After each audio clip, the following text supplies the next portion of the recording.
வணக்கம். Welcome to ஒலி பெட்டகம். நம்ம சேனலை இதுவரைக்கும் சப்ஸ்கிரைப் பண்ணாதவங்க சப்ஸ்கிரைப் பண்ணுங்க. பக்கத்தில் இருக்கிற பெல் ஐகானை கிளிக் பண்ணி ஆல்ங்கிற ஆப்ஷனை ப்ரெஸ் பண்ணுங்க. ஸோ தட் நம்ம போடுற கதைகளை உடனுக்குடனே நீங்க கேட்கலாம். வாங்க கதைக்குள்ள போகலாம். ரமணன் அம்மாவை நமஸ்காரம் பண்ணினான். சௌக்கியமா இரு. தேசம் விட்டு தேசம் போற. எங்க இருந்தாலும் என் பிள்ளையாவே இருக்கணும். வேளா வேலைக்கு சாப்பிடு. வாரா வாரம் எண்ணெய் ஸ்நானம் பண்ணு. எந்த சூழ்நிலையிலையும் குடியும் அசைவமும் பழகிக்காத. 2 வேளை சந்தியாவந்தனம் பண்ணி காயத்ரி ஜெபி. போருமேமா, அவன் என்ன குழந்தையா? அண்ணா ராமகிருஷ்ணன் அழுத்து கொண்டான். நீ வாடா ரமணா, அம்மா எல்லாத்தையும் சொல்லி முடிக்கிறதுக்குள்ள ஏரோப்ளேன் போயிடும். வேணுங்கிறதெல்லாம் மறக்காம எடுத்து வச்சுட்டையோன்னோ? ஆச்சு. நாங்களும் ஏர்போர்ட் வரோமே, தங்கைகள் சொல்ல அண்ணா அவர்களை முறைத்தான். மொட்டை மாடிக்கு போய் நில்லுங்கோடி. இவன் ஏரோப்ளேன் இப்படித்தான் பறந்து போகும். இங்க இருந்து கையாட்டினா போறோம். வந்துட்டு போட்டுமேண்ணா. சிபாரிசா? பஸ் ஃபேர் எல்லாம் எவ்வளோ ஏறி கிடக்குதுன்னு தெரியுமா? ஏர்போர்ட் வரைக்கும் வரணும்னு தோணும். அது வரைக்கும் தான் வரவும் முடியும். கூடவே பிளேன் ஏறி அமெரிக்காவுக்கு வந்துட முடியுமா? சும்மா வெறுமனே ஆசைப்படுவானேன். அங்க வந்து என்ன செய்ய போறா? கை ஆட்டுவா. அதை இங்கேயே செஞ்சுட்டு போறது. அண்ணா நிர்தாட்சண்யமாக மறுத்துவிட தங்கைகள் முகம் சுருங்கி போயிற்று. பஸ் கட்டணம் அண்ணாவுக்கு ஒரு சாக்கு என்பது அவர்களுக்கு தெரியும். அண்ணாவுக்கு பொறுப்பேற்றுக் கொள்வதென்பது அறவே பிடிக்காத செயல். அது எந்தவித பொறுப்பாயினும் சரி, தனியாளாய் செல்வதில் உள்ள சௌக்கியங்கள்தான் அவனுக்கு தங்கைகளின் ஆசையை விட முக்கியம். தங்கைகளை அழைத்து சென்றால் இஷ்டம் போல போக முடியாது, வர முடியாது. நினைத்த போது சிகரெட் பற்ற வைத்து புகைவிட முடியாது. அவன் சிகரெட் பிடிப்பது இன்னும் அம்மாவுக்கு தெரியாது. ஒரே ஒரு முறை மொட்டை மாடியில் வைத்து அவன் புகைப்பதை தர்ஷினி பார்த்திருக்கிறாள். அம்மாவிடம் சொன்னால் அண்ணா அடிப்பானோ என்ற பயத்தில் சொல்லவில்லை.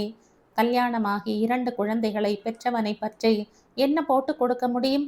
மன்னிக்கு தெரியாதா என்ன? அவளே பேசாமல் இருக்கும்போது நமக்கென்ன பெருத்தனம் என்று நினைத்து விட்டு விட்டாள். ரமணன் புறப்பட்டான். எல்லோரும் வாசல் வரை வந்து வழி அனுப்பினார்கள். அக்கம் பக்கத்தவர் பார்க்க அவன் அமெரிக்காவுக்கு புறப்பட்டது பெருமையாய் கௌரவமாய் இருந்தது. அவன் போனதும் ஒவ்வொருவராய் வந்து விசாரிப்பார்கள். சமையல்காரி பிள்ளை அமெரிக்காவில் உத்தியோகம் பார்க்க போவான் என்று யாரும் நினைத்து கூட பார்த்திருக்க மாட்டார்கள். ஏன் அம்மாவும் மற்றவர்களுமே கூட நினைத்து பார்த்ததில்லை. ரமணன் நன்றாக படித்த போது அவன் மார்க் பார்த்து அம்மாவும் அப்பாவும் சந்தோஷப்படுவதோடு சரி, அவன் என்னவாக ஆக வேண்டும் என்றெல்லாம் அவர்கள் யோசித்ததும் இல்லை. அதற்கு அவனை தயார்படுத்தியதும் இல்லை. உழைப்பதற்கே அவர்களுக்கு நேரம் சரியாக இருந்தது. அப்பா கல்யாணம் கார்த்தி என்று பெரிய வேலைகளுக்கு சமைக்க போனால், அம்மா சீமந்தம், திவசம், பிறந்த நாள், பூஜைகள் என்று சின்ன விசேஷங்களுக்கு சமைக்க போவாள். அப்பாவுக்கு ஆயிரக்கணக்கில் வருமானம் வந்தாலும் 100 கணக்கில்தான் வீட்டுக்கு தருவார். மிச்சம் எல்லாம் சீட்டாட்டத்திலும் குதிரை வாலிலும் காணாமல் போகும். அம்மா ஏதாவது கேட்டால் அடி உதை என்ற வீடு 2 படும். அம்மாவின் சொற்ப வருமானத்தில் தான் 6 பேர் வயிறு நிறைய வேண்டிய நிலையில் குழந்தைகளின் படிப்பை பற்றியோ எதிர்காலத்தை பற்றியோ யோசிக்கவோ கனவு காணவோ அவனுக்கு ஏது நேரம்? உண்டு குடித்தனங்கள் நிறைந்த ஒரு ஸ்டோரில்தான் ஜீவிதம். தண்ணி queue, bathroom queue, toilet queue என்று எல்லாவற்றிற்கும் போராட்டம், ஓட்டம். டேர்ன் போட்டுக்கொண்டு ஆளுக்கொரு நாள் தண்ணீர் அடித்தாக வேண்டும். உள்ளங்கைகள் காய்ந்து விடும். சில நேரம் என்னடா வாழ்க்கை என்று அலுத்து விடும். ஆனால் தப்பிக்க முடியுமா? நாம ஏமா பணக்கார ஆளா இல்ல? ஏன் பங்களால இல்ல? சாமி ஏன் நமக்கு மட்டும் பணம் பங்களா எல்லாம் கொடுக்கல? கடைசி பெண் அனுராதா ஒரு முறை அம்மாவிடம் கேட்டே விட்டாள். அதுக்கெல்லாம் பூர்வ ஜென்மத்துல புண்ணியம் பண்ணி இருக்கணும்டி. நாம என்னெல்லாம் பாவம் பண்ணினமோ. பூர்வ ஜென்மம்னா? இதுக்கு முந்தின ஜென்மம். முந்தின ஜென்மம்னா? நீ சாப்பிட்டுட்டு எழுந்துக்கிறையா? எனக்கு நிறைய வேலை இருக்கு. சந்திரா மாமியாத்துல போய் அதிரசம் மாவு போட்டு வச்சுட்டு வரணும். அம்மா பதில் சொல்ல தெரியாமல் பேச்சை மாற்றி அவளை விரட்டினாள். ரமணன் தங்கையை சமாதானப்படுத்தினான். அம்மா சொல்றதையெல்லாம் மறந்துடு. கொஞ்சம் கஷ்டப்பட்டா நாமளும் பணக்கார ஆளா ஆயிடலாம். எப்படி? எப்போ? நான் நல்லா படிச்சு அமெரிக்கால போய் உத்தியோகம் பார்த்து நிறைய பணம் சம்பாதிச்சு அனுப்புறேன். அந்த பணத்துல இங்க பெரிய வீடு வாங்கலாம். நல்ல சாப்பாடு, நல்ல ட்ரெஸ் எல்லாமே வாங்கலாம். நாமெல்லாம் அமெரிக்கா போக முடியுமா? அதுக்கு காசு வேண்டாமா முதல்ல? நான் போய் காட்டுறனா இல்லையா பாரு. ரமணன் கண்களில் ஒருவித லட்சிய வெறியோடு சொல்வான். அந்த வெறியில்தான் அவன் படித்தானோ என்னவோ. எப்போதும் படிப்பு படிப்பு படிப்புதான். அவன் வயசு பையன்கள் எல்லாம் கிரிக்கெட்டும் ஃபுட்பாலும் ஆடி பொழுது போக்குகையில் ரமணன் படிப்பு ஒன்றில் மட்டுமே ஈடுபாடு உடையவனாயிருந்தான். இந்த சாதாரண வாழ்க்கை நிலையில் இருந்து உயர்ந்து தன் குடும்பத்தை நல்ல நிலைக்கு கொண்டு வந்து விட வேண்டும் என்ற தணியாத ஆசை அவனுக்குள் இருந்தது. தாராளமாய் சம்பாதித்து தாராளமாய் செலவழித்து இஷ்டப்பட்டதை சமைத்து சாப்பிட்டு பிசுக்குத்தனமின்றி வாழும் கனவு ஏராளமாயிருந்தது. ஆண்டவன் கொடுத்த மூளையை நிறைய உபயோகித்தான். பள்ளியில் எல்லாவற்றிலும் முதலாவதாக வந்தான். +2வில் மாநிலத்தில் 2வது மாணவனாக வந்தான். நிறைய பரிசுகளும் பண உதவிகளும் கிடைக்க IITயில் சேர கடுமையாய் உழைத்தான். சாப்பாடு தூக்கம் கூட மறந்து புத்தகங்களில் கரைந்தான். பட்ட பாடும் படித்த படிப்பும் வீணாய் போகவில்லை. IITயில் அவன் நினைத்தபடி கம்ப்யூட்டர் என்ஜினியரிங் பிரிவில் சீட் கிடைத்தது. நிறைய ஸ்காலர்ஷிப் பரீட்சைகள் எழுதியதில் படிப்புக்கு தேவையான ஸ்காலர்ஷிப்பும் கிடைக்க சிரமமின்றி படித்தான். வீட்டில் யாருக்கும் அவன் காசு கேட்டு சிரமம் கொடுக்காததாலேயே அவன் படிப்பு மிக நல்ல படிப்பு என்ற பிரக்ஞை கூட அப்பாவுக்கும் அம்மாவுக்கும் ஏற்படவில்லை. என்னமோ படிக்கிறான், தங்களை தொந்தரவு செய்யாமல் இருந்தால் சரி என்ற உணர்வுதான் அவர்களிடம் இருந்தது. அடுப்படியும் சமையலும் தான் அவர்களது உலகமாயிருந்தது. ரமணன் அளவுக்கு ராமகிருஷ்ணனுக்கு படிப்பு வரவில்லை. அப்பா பெரிய மனிதர்களிடம் சொல்லி வைத்து எப்படியோ ஒரு பெரிய கம்பெனியில் அவனை குமாஸ்தாவாக சேர்த்து விட்டார். எல்லோரும் பணம் லஞ்சமாக கொடுப்பார்கள் என்றால் அப்பா லட்டுவும் ஜாங்கிரியும் கோதுமை அல்வாவும் கொடுத்து பிள்ளைக்கு உத்தியோகம் வாங்கி கொடுத்து விட்டதாய் உறவுகள் கிண்டலடிக்கும். தேவையற்ற விமர்சனங்களுக்கு காது கொடுத்து கொண்டிருந்தால் பிழைக்க முடியாது என்பதால் அப்பாவோ ராமகிருஷ்ணனோ எதையும் சட்டை பண்ணவில்லை. அண்ணா வேலைக்கு போனால் வசதிகள் கூடிவிடும் என்று கனவு கண்டார்கள் தங்கைகள். வீட்டில் வசதி கூடியதோ இல்லையோ, அப்பாவின் தனிப்பட்ட வசதிகள் கூடியது. கொடுக்கும் கொஞ்ச நஞ்ச பணமும் சுத்தமாய் நின்று சூதாட்ட நேரம் கூடியது. அதற்கு மேல் இருந்தான் ராமகிருஷ்ணன்.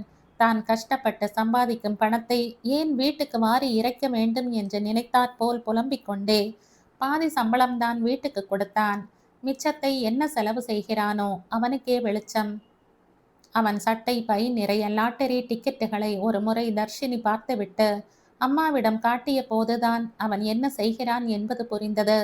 அப்பனுக்கு தப்பா அவன் பிள்ளையும் இருக்கான் என்று சலித்து கொள்ள மட்டும்தான் அம்மாவால் முடிந்தது. ஆக மொத்தம் வீட்டின் நிலை மாறவே இல்லை. அதே ரேஷன் அரிசி சாப்பாடு, வெந்நீர் காஃபி, பாதி நேரம் ரவா உப்மா, நள்ளிரவில் அணைக்கப்படும் மின்விசிறி, கரண்ட் சிக்கனம் என்று அப்படியே அதே நிலையிலேயே இருந்தது. ரமணனுக்குள் இன்னும் வெறி கூடியது. மாற்ற வேண்டும், இந்த நிலையை மாற்ற வேண்டும். வசதியான வீடு, ஆளுக்கு ஒரு படுக்கை அறை, மொசைக் தரை, wash basin, attached bathroom, shower குளியல், அடுக்களையில் குழாயோடு கூடிய சிங்க், மேடை சுவற்றில் டைல்ஸ்கள், mixie, grinder, fridge, washing machine, colour TV, vacuum cleaner, computer, படுக்கை அறைகளில் ஏசிக்கள், ஹாலில் அழகிய சோஃபாக்கள், வீட்டை சுற்றி பூந்தோட்டம், போர்ட்டிகோவில் கார், எல்லாமே அவன் லட்சியமாயிருந்தது. கனவுகள் நிறைவேற கனவு கண்டால் மட்டும் போதாது, கடினமாய் உழைக்கவும் வேண்டும் என்பதை புரிந்து கொண்டவன் அதற்கேற்றாற்போல் உழைத்தான். IITயில் இடம் கிடைத்தது. அவன் ஹாஸ்டலுக்கு போன போது பிள்ளை மிக உயர்ந்த படிப்பு படிக்கப் போகிறான் என்பதை விட ஒரு ஆள் சாப்பாட்டு கவலை விட்டது என்று அம்மா நினைத்தாள் என்றால் அந்த அளவுக்கு அந்த வீட்டின் நிலை இருந்தது என்று அர்த்தம். சமயம் கிடைக்கும்போது ரமணன் வீட்டுக்கு வருவான். அம்மா யார் வீட்டில் இருந்தாவது கொண்டு வந்த பட்சணங்களை பொட்டலம் கட்டுவாள் அவனுக்காக. நான் வேலைக்கு போக ஆரம்பிச்சதும் நீ இந்த அடுப்படி உத்தியோகத்தை விட்டுறணும்மா, போரும் நீ உழைச்சது, உன்னை மகாராணி மாதிரி வச்சுக்கணும்னு ஆசையா இருக்கு எனக்கு என்பான். அம்மா ஒருவித சிரிப்போடு பெருமூச்சு விடுவாள். முதல்ல சம்பாதி, அப்புறம் பார்க்கலாம், ஏன் தலையெழுத்தாவது மாறுறதாவது என்பது போல் இருக்கும் அவள் சிரிப்பு. இந்த நிலையில் அண்ணாவுக்கு கல்யாண வேலை வந்தது. நாலா பக்கம் இருந்தும் ஜாதகங்கள் வந்தன. ஏழைக்கேற்ற எள் உருண்டை என்பது போல் அப்பாவுக்கு தெரிந்த சமையல்காரரின் பெண் மாலதி அண்ணாவின் மனைவியானாள். +2 படிப்பு, டைப்ரைட்டிங், லோயர் என்பதை தவிர வீட்டு வேலையும் சமையலும் தெரியும். என்ற தகுதிகளோடு அந்த வீட்டில் நுழைந்தாள். ஆரம்பத்தில் பரம சாதுவாய் இருந்தவள் போக போக சாமர்த்தியங்களின் இருப்பிடமானாள். வாய் சண்டையில் இறங்காமலேயே நினைத்ததை நிறைவேற்றிக் கொள்வதில் அவளுக்கு நிகர் அவளே. கல்யாணமான 3 ஆண்டுகளில் ஆண் ஒன்றும் பெண் ஒன்றுமாக 2 குழந்தைகள் பிறக்க அண்ணா பெரும் குடும்பியானான். சம்பளம் போதவில்லை, சேமிக்க முடியவில்லை. முன்போல் லாட்டரி டிக்கெட்டுகள் வாங்க இயலவில்லை என்றதும் அடிக்கடி எரிச்சலை கத்தி தீர்த்து கொள்வான். சிகரெட்டை மட்டும் நிறுத்த முடியவில்லை. பெண்டாட்டியை விரட்டி விரட்டி வேலை வாங்குவான். நானும் 4 காசு சம்பாதிக்கிறவளா இருந்தா இப்படி விரட்டுவேளா? இது மன்னியின் புலம்பல். மொத்தத்தில் அந்த வீட்டின் நடுத்தர நிலைமை மாறவே இல்லை. அதை மாற்றும் லட்சியத்தோடு ரமணன் படித்தான். கோல்டு மெடலோடு படிப்பை முடித்தான். கேம்பஸ் இன்டர்வியூவிலேயே வேலை கிடைத்தது. முதலில் மும்பையில் ஒரு பெரிய நிறுவனத்தில் தான் வேலை கிடைத்தது. கை நிறைய சம்பளம் என்றாலும் மும்பையின் காஸ்ட்லி வாழ்க்கையை எதிர்கொள்ள வேண்டிய நிர்பந்தத்தில் வீட்டுக்கு அவன் நினைத்தபடி அதிக அளவில் அனுப்ப இயலவில்லை. ஆனாலும் கூட அவன் அனுப்பிய 4000 ரூபாய் பணமே அம்மாவுக்கு கடலாய் தெரிந்தது. அவள் வாயெல்லாம் பல்லாகியது. நல்ல அரிசி வாங்கி நல்ல சாப்பாடு சாப்பிட முடிந்தது. நல்ல டிஃபன் வகையறாக்கள் செய்ய முடிந்தது என்பது போக பண்டிகைகளுக்கு நல்ல துணிமணிகள் வாங்க முடிந்தது. மற்றபடி சேமிப்பு என்ற பெரிதாய் செலவு செய்ய முடியாமல் மாற்றி மாற்றி ஏதோ ஒரு கூடுதல் செலவு வந்து கொண்டே இருந்தது. தம்பி பணம் அனுப்புகிறானே என்ற தைரியத்தில் ராமகிருஷ்ணன் மறுபடியும் லாட்டரி டிக்கெட்டுகள் வாங்க ஆரம்பித்தான். இன்னும் ஒசத்தியான ரக சிகரெட் புகைக்க ஆரம்பித்தான். அப்பாவை பற்றி கேட்கவே வேண்டாம். தனக்கும் அந்த வீட்டுக்கும் சம்பந்தமே இல்லாதது போல் வருவதும் போவதுமாக இருந்தார். ரமணன் அனுப்பிய 4000 போக போக தூசிக்கு சமானமாயிற்று. இந்த நிலையில்தான் ரமணன் வெளிநாட்டு வேலைக்கு முயற்சித்தான். அதிக சோதனையின்றி ஒரு அமெரிக்க சாஃப்ட்வேர் நிறுவனம் ஒன்று நினைத்து பார்க்க முடியாத சம்பளத்தோடு அவனை வேலைக்கு வர சொன்னது. பாஸ்போர்ட் விசா என்று இரவு பகலாக அலைந்து வங்கியில் கடன் பெற்று டிக்கெட்டுக்கு பணம் கட்டி ஒரு வழியாய் அவனும் அமெரிக்கா புறப்பட்டான். இனியாவது குடும்பத்தின் பொருளாதார நிலை உயர வேண்டும். நிச்சயமாய் உயரும் என்று நம்பினான் அவன். சமையல்கார குடும்பத்து பிள்ளை என்று எவ்வளவு பேர் இளக்காரமாய் பார்த்திருக்கிறார்கள். இதுகளெல்லாம் எங்கிருந்து படித்து நல்ல நிலைக்கு வரப்போகிறதுகள் என்று எவ்வளவு அலட்சியமான பார்வைகளை வீசியிருப்பார்கள் என்பதற்கு மேல் எதுவும் சொல்ல முடியாது. ரமணன் ஜெயமாமியின் வீட்டுக்கு அடிக்கடி போனான். ஒவ்வொரு முறையும் மேனகாதான் சாம்பார் ரசம் கொடுப்பாள் என்று சொல்ல முடியாது. அவளை பார்ப்பது அபூர்வம்தான். 10-15 முறை ஏமாந்ததற்கு பிறகு ஒரு நாள் அவள் தரிசனம் கிடைத்தது. சாம்பார் ரசத்திற்காக அவன் பின் வராண்டாவில் காத்திருந்த போது மாடியில் இருந்து அவன் மீது சடசடவென்று தண்ணீர் விழ திடுக்கிட்டு நகர்ந்து சினத்தோடு மேலே பார்த்தான். அதே நேரம் கீழே எட்டி பார்த்த மேனகாவின் பார்வையில் பதட்டம். அடராமா, உன் மேலையா குட்டிட்ட? Sorry, very sorry. பூச்சாடிக்கு தண்ணி மாத்தின் இருந்த, சட்டை முழுக்க நனைஞ்சுடுத்து போலிருக்கே. அவள் மன்னிப்பு கேட்டதும் சினம் மறைந்து குளிர்ச்சி பரவியது. பரவாயில்ல, அண்ணாவோட ஷர்ட் தர மாத்திக்கிறையா? வேண்டாம். இல்ல தர, மாத்திண்டு போ. ஈரத்தோட எப்படி ரோட்ல போவ? அவள் அவனை இருக்க சொல்லிவிட்டு ஏதோ ஒரு பழைய ஷர்ட்டோடு கீழே வந்தாள். பழைய ஷர்ட் தான் என்றாலும் புதியது போலவே இருந்தது. முக்கியமாய் ஜெயம் மாமி. அவனுக்குள் இவ்வளவு லட்சிய வெறி ஏற்பட்டிருக்கிறது என்றால் அதற்கு காரணம் ஜெயம் மாமிதான். அவள் அவனை படுத்திய அவமானங்கள், துச்சமான பேச்சுக்கள், அவன் மீது வீசிய இளக்காரமான பார்வைகள் கொஞ்ச நஞ்சமல்ல.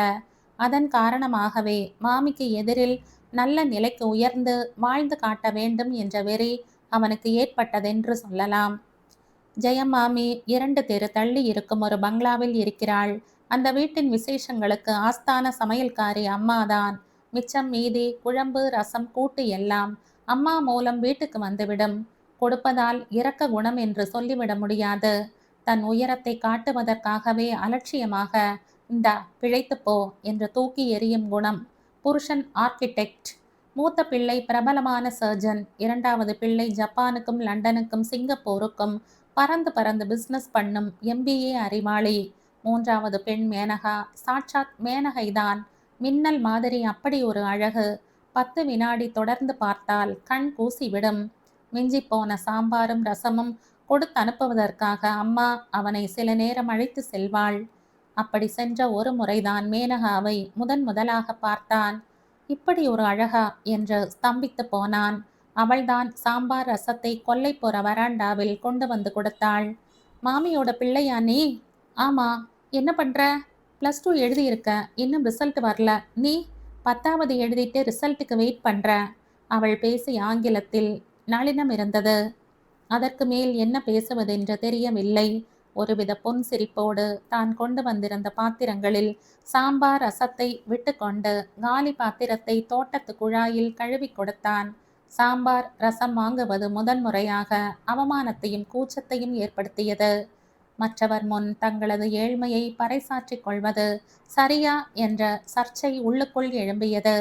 சரியோ தவறோ அவளை பார்க்க வேண்டும், பேசி பழகி நட்பை சம்பாதித்து கொள்ள வேண்டும் என்றால் கூச்சத்தையும் தாழ்வு மனப்பான்மையையும் கைவிட்டு சாம்பார் ரசம் சுமக்க தயாராகத்தான் வேண்டும். அவன் தயாரானான். அதற்கு காரணம் என்று தெளிவாக எதையும் சொல்ல முடியாது. ஏதோ ஒருவித ஈர்ப்பு. வேண்டாமே, இதோ 8 அடி நடந்தா வீடு வந்துடும், எதுக்கு ஷர்ட் எல்லாம்? அவன் மீண்டும் ஒரு முறை மறுத்தான். எனக்கு கஷ்டமா இருக்கே, ப்ளீஸ் ரமணா, இதை வாங்கி போட்டுண்டு போ, அப்பதான் எனக்கு சமாதானமாகும். அவன் சட்டென்று அதை வாங்கி ஈர ஷர்ட்டை கழற்றி மாற்றிக்கொண்டான். குட். அவள் மறுபடி மாடிக்கு ஓடி மறைந்து விட்டாள். எங்கடா போயிட்ட ரமணா? ஜெயமாமியின் குரல் கேட்க ரமணன் மாடிப்படி அருகில் இருந்து ஓடி வந்தான். அங்க எங்க இருந்துடா வர்ற? ஜெயன் மாமி அவனை கூர்ந்து பார்த்தபடி சாம்பார் தூக்கி கொடுக்க அவள் கண்கள் அவனது ஷர்ட்டை பார்த்து விட்டது. இது ஏதுடா ஷர்ட்டு? எங்க ரமணியோட ஷர்ட் மாதிரினா இருக்கு. ஏது உனக்கு இது? அது ரமணன் தடுமாறினான். உண்மையை சொன்னால் மேனகாவுக்கு திட்டு விழுமோ என்ற பயம்.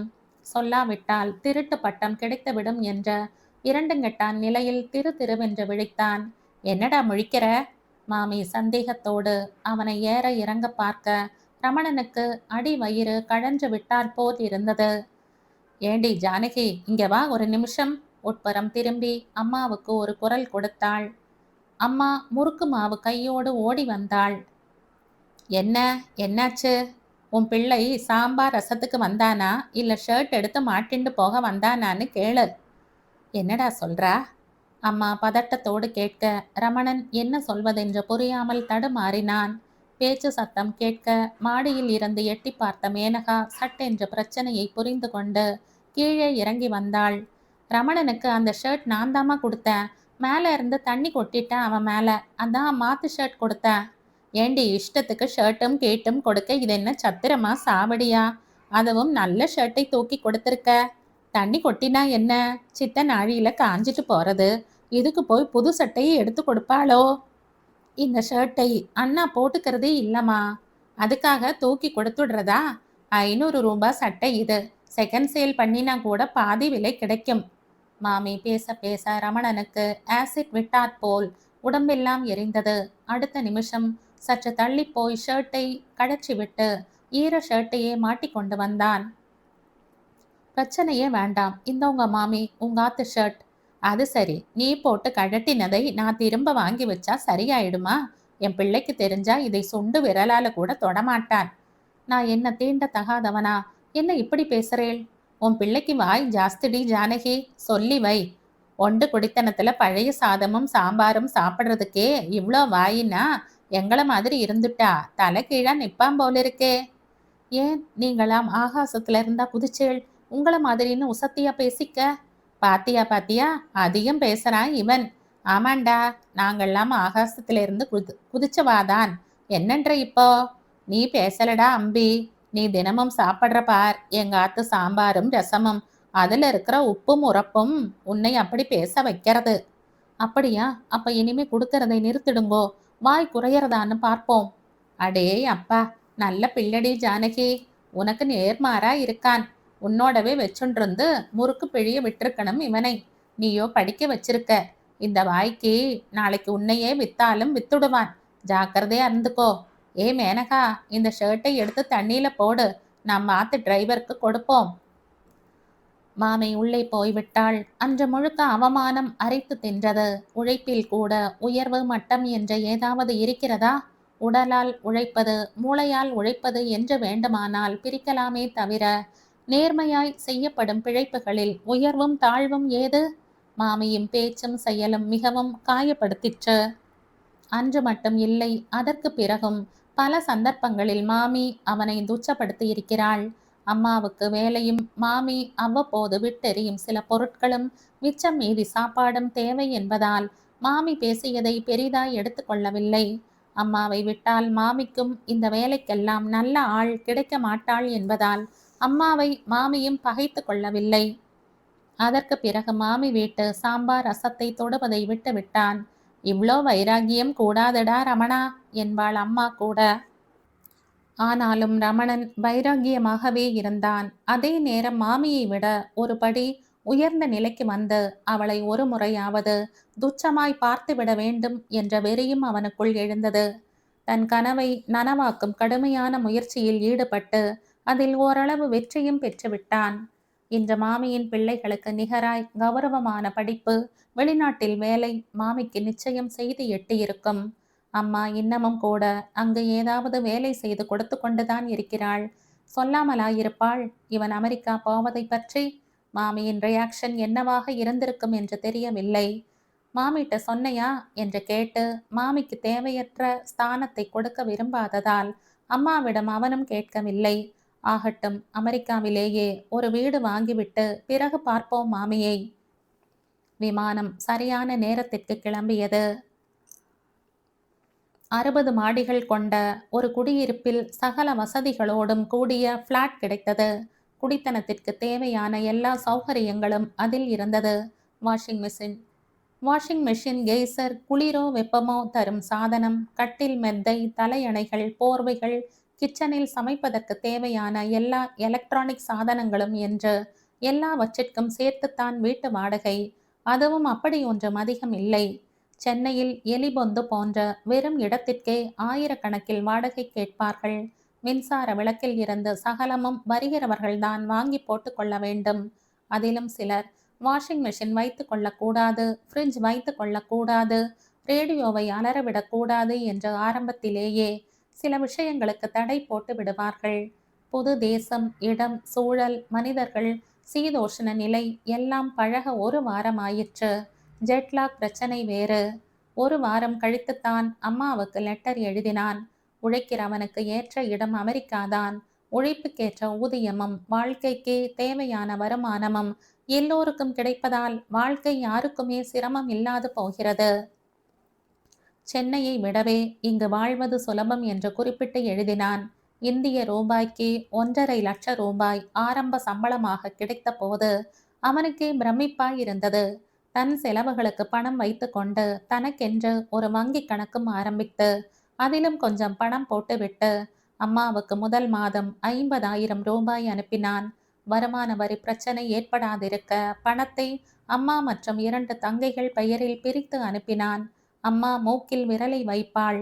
எவ்வளவு பணம் அனுப்பி இருக்கிறான் என்று மாய்ந்து போவாள். இந்த பணத்தில் இருந்து ஒரு மிக்சியும் கிரைண்டரும் ஃப்ரிட்ஜும் வாங்கி கொள்ளும்படி எழுதியிருந்தான். அம்மாவிடமிருந்து வரப்போகும் பதிலை ஆவலோடு எதிர்பார்த்தான். வீடு ஒரு வினாடி மூச்சு விடவும் மறந்தது. அடே அப்பா, இவ்வளோ பணம் நாம இதுவரை கண்டதுண்டாமா? தர்ஷினி விழி விரித்து கூறினாள். அம்மாவுக்கு பேச்சே வரவில்லை. பிள்ளை பெரிய படிப்புதான் படித்திருக்கிறான் என்பதே அப்போதுதான் புரிந்தது அவளுக்கு. எல்லோரும் சந்தோஷத்தோடு இருக்க ராமகிருஷ்ணனின் முகத்தில் மட்டும் எள்ளும் கொள்ளும் வெடித்தது. ரமணன் பணம் அனுப்பியிருக்காண்டா, அம்மா சொல்ல உதட்டை சுழித்தான் அவன். பொல்லாத பணம் அனுப்பிட்டான், தலை மேல தூக்கி வச்சுண்டு ஆடு. ஏண்டா இப்படி சொல்ற? பின்ன என்னம்மா, அவனுக்காக நான் எவ்வளோ செஞ்சிருப்பேன். என்ன மனுஷனா தெரியலையாமா அவனுக்கு? உங்க 3 பேர்ல மட்டும் பணம் அனுப்பியிருக்கா? என்னை அலட்சியப்படுத்துற அளவுக்கு நான் என்ன அவனுக்கு கெடுதல் செய்துட்டேனாம்? அம்மாவால் ஒரு பதிலும் சொல்ல முடியவில்லை. அன்றிரவை உட்கார்ந்து ரமணனுக்கு கடிதம் எழுதினாள். நீ பணம் அனுப்பியதில் மிக்க சந்தோஷம். ஆனால் ராமகிருஷ்ணனுக்கு மிகுந்த வருத்தம். அவன் உனக்கு எவ்வளவோ செய்திருக்கிறான்.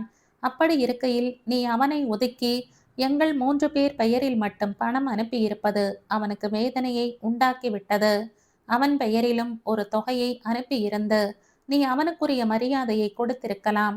நீ அவனை இந்த குடும்பத்தில் ஒருவனாக நினைக்கவில்லையே என்று அவன் மிகவும் வேதனைப்பட்டதால் இதை நான் எழுத வேண்டி வந்தது. அதுவும் தவிர 1,50,000 சம்பளமாக வாங்குவதாய் எழுதியிருக்கிறாய். இருந்தாலும் அதில் 3இல் ஒரு பங்கைத்தான் அனுப்பியிருக்கிறாய். உன் ஒருவன் செலவுக்கு 1,00,000 ஆகுமா? அங்கு குடித்தனம் செய்வது அவ்வளவு கஷ்டமான காரியம் இல்லை என்று வேறு எழுதியிருக்கிறாய். பின் எதற்கு 1,00,000? நீ சின்ன பையன், நிறைய பணத்தை கையில் வைத்திருப்பது நல்லதல்ல. எனவே இன்னும் கொஞ்சம் கூட பணம் சேர்த்து அனுப்பப்பார். உன் பெயரிலேயே வேண்டுமானாலும் இங்கு வங்கியில் போட்டு வைக்கிறேன். ரமணன் கடிதத்தை படித்து வைத்தான். அண்ணா தனக்கு என்ன செய்தான் என்று யோசித்தான். அவனுக்கு தெரிந்தவரை ஒரு ஒற்றை பைசா கூட அண்ணா அவனுக்காக செலவு செய்ததாய் சரித்திரமில்லை. சரீரத்தால் கூட எந்த உதவியும் செய்ததாய் நினைவில்லை. அண்ணாவின் பெயரில் பணம் அனுப்பக்கூடாது என்ற எண்ணம் அவனுக்கு சத்தியமாய் இருந்ததில்லை.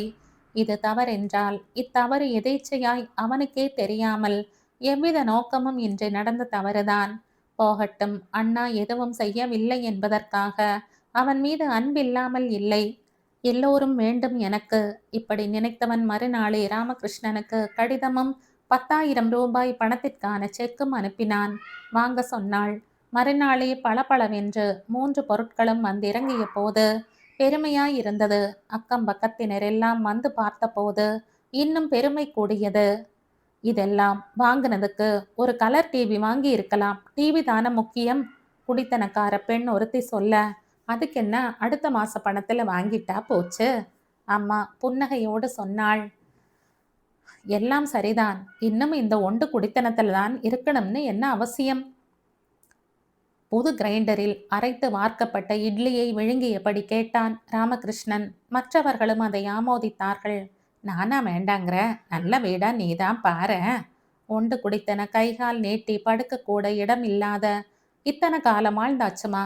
இனிமேயாவது நல்ல வீடா ஆளுக்கு ஒரு ரூம்ல படுக்கிறாப்புல பார்த்துண்டு போவோமே. அதுவும் சரிதான். அடுத்த ஒரு வாரம் வீட்டுக்காக பேப்பராக மேய்ந்தார்கள். எல்லா விளம்பரங்களையும் அப்போதும் பேப்பராக மேய்ந்தார்கள் எல்லா விளம்பரங்களையும். அப்போதும் ராமகிருஷ்ணனின் முகம் பிரசன்னமாகவில்லை. கேவலம் 10,000க்கு நான் வீங்கி போயிட்டாப்புல வீசி எறிஞ்சிருக்கான் உன் பிள்ளை. 1,50,000 சம்பாதிக்கிறான் இல்லையா? இதெல்லாம் அவனுக்கு தூசு மாதிரியாம். அம்மாவிடம் பொறுமினான். போடா, ஏதாவது குறை சொல்லிண்டே இரு நீ. அதை விடு. அவன் சொன்னபடி இந்த பணத்துல நீ ஃப்ரிட்ஜ் வாங்கிடு. நான் ஒரு 5,000 தரேன். அதுல மிக்சியும் கிரைண்டரும் வாங்கிடலாம். ராமகிருஷ்ணன் கண்கள் சுருக்கி அம்மாவை பார்த்தான். இந்த பணத்துல எதுக்கு வாங்கணும்? உன் பேருக்கு அனுப்பியிருக்கானே, அதுல தான் எல்லாத்தையும் வாங்க சொல்லி எழுதியிருக்கான். மகா சாமர்த்தியமா உனக்கு. ஆனாலும் எனக்கு ஃப்ரிட்ஜ் வேண்டாம். உங்களுக்கு வேணும்னா உங்களுக்கு அனுப்பின பணத்துல இருந்து தாராளமா வாங்கிக்கோங்க.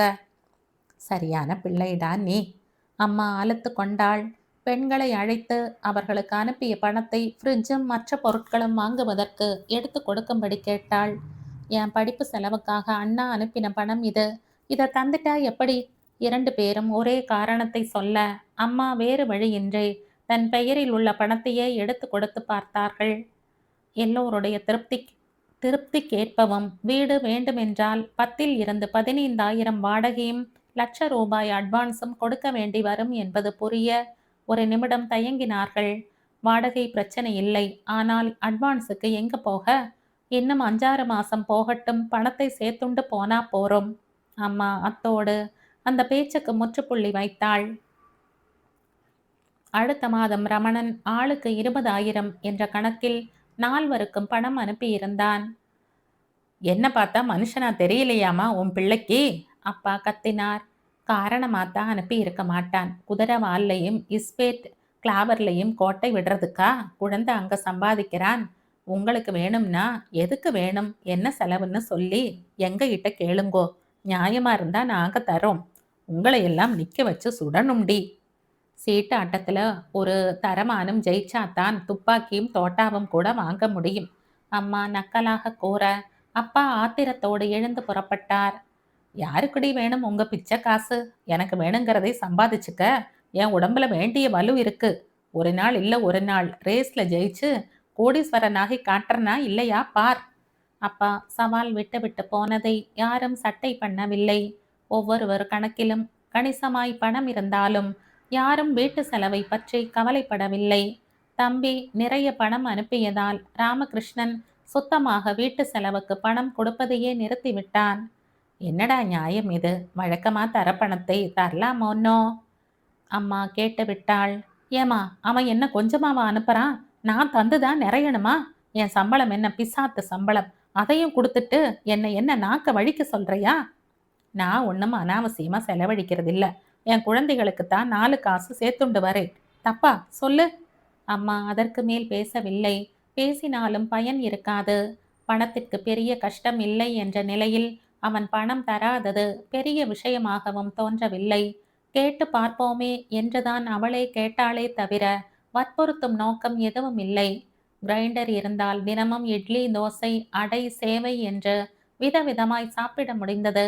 மிக்சியின் உதவியால் தினமும் அரைத்துவிட்ட சாம்பாரும் பிட்லாவும் கூட்டும் சட்னியும் துவையலும் இஷ்டப்படி செய்து கொள்ள முடிந்தது.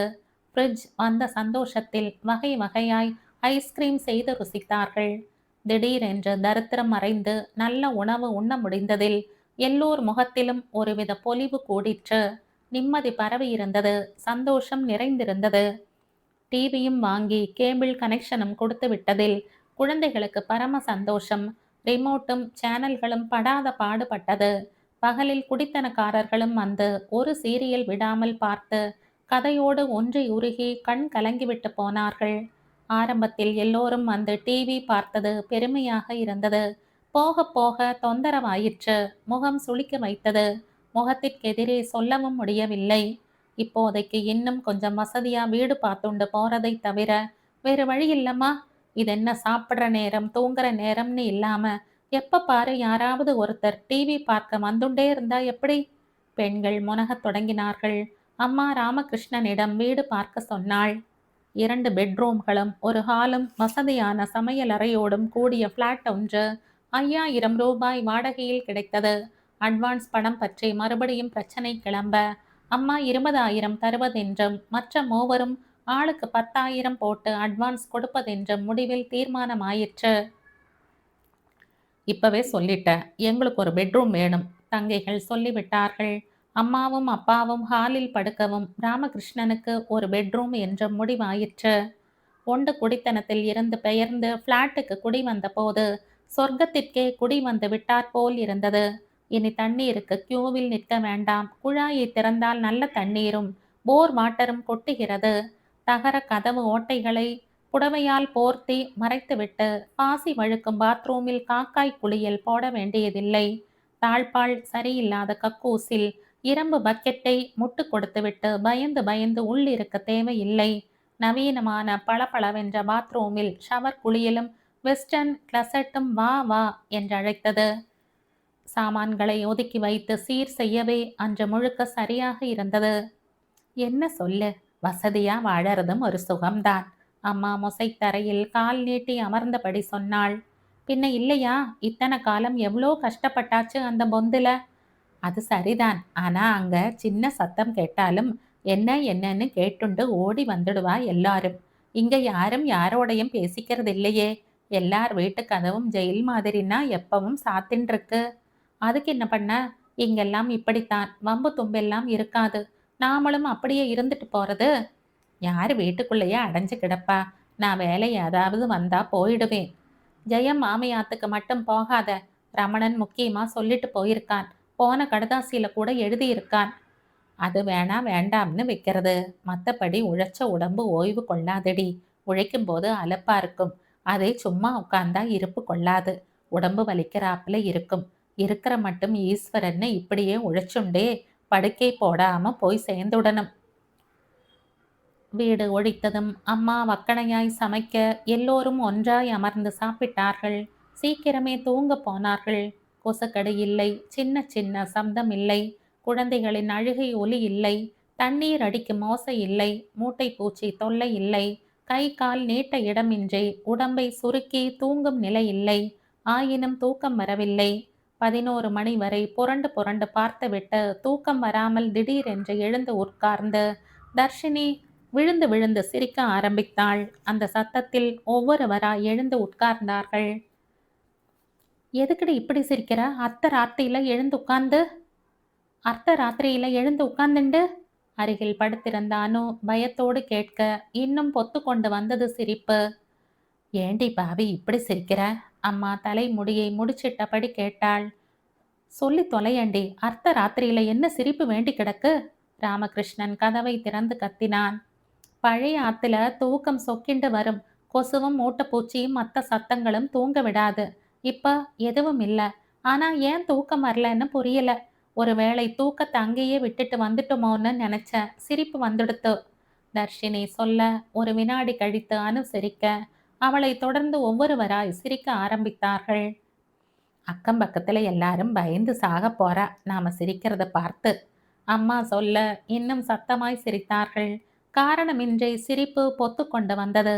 யார் எது பேசினாலும் சிரித்தார்கள்.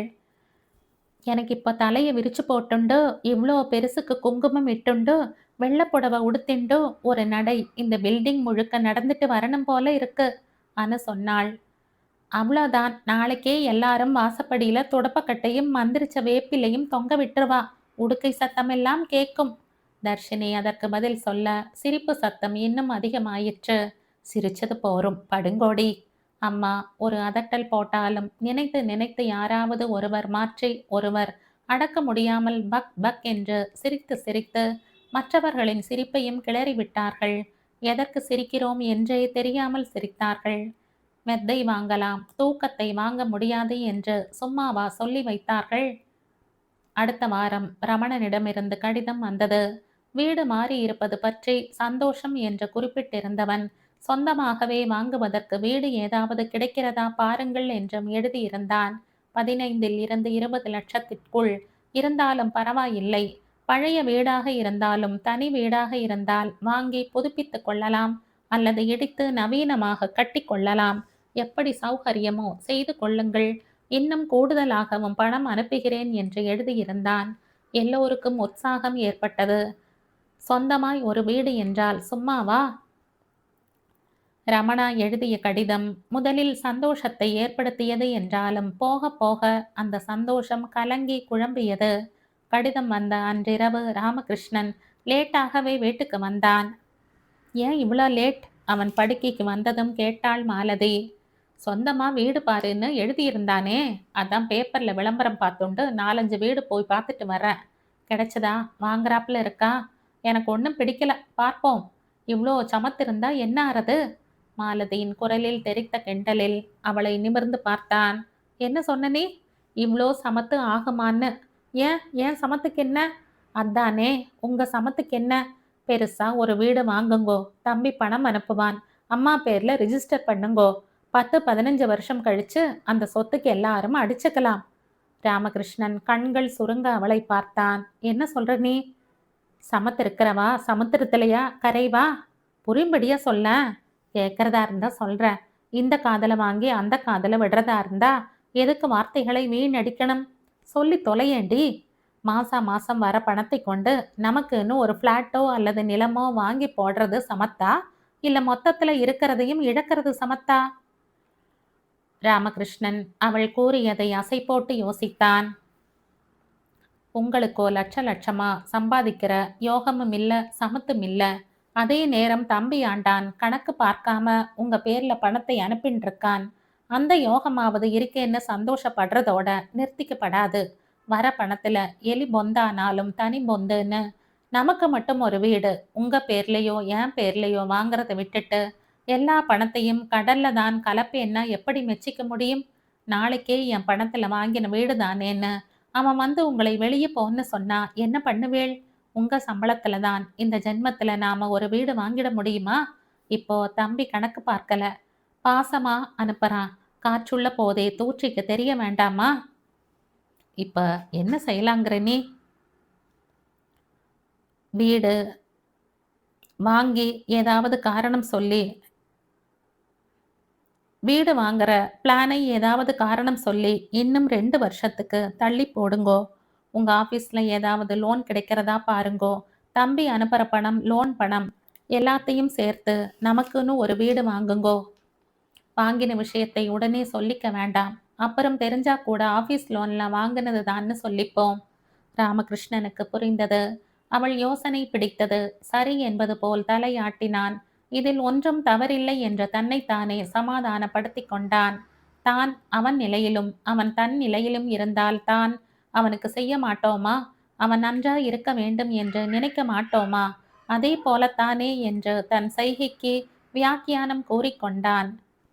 மறுநாள் முதலே தங்களுக்கென்று வீடு பார்க்க ஆரம்பித்து விட்டான்.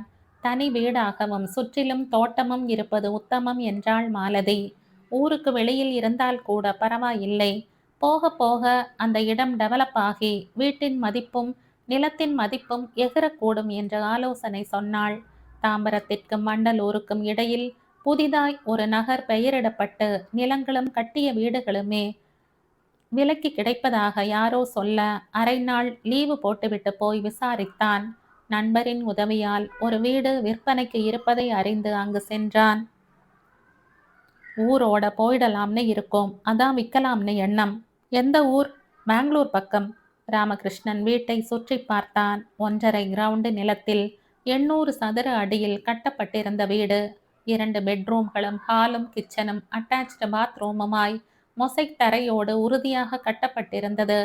கதவுகளில் தேக்கு தெரிந்தது. மாலதி விரும்பினாற்போல் வீட்டை சுற்றி பூச்செடிகளும் 7-8 தென்னையுமாய் குளிர்ச்சியாய் இருந்தது.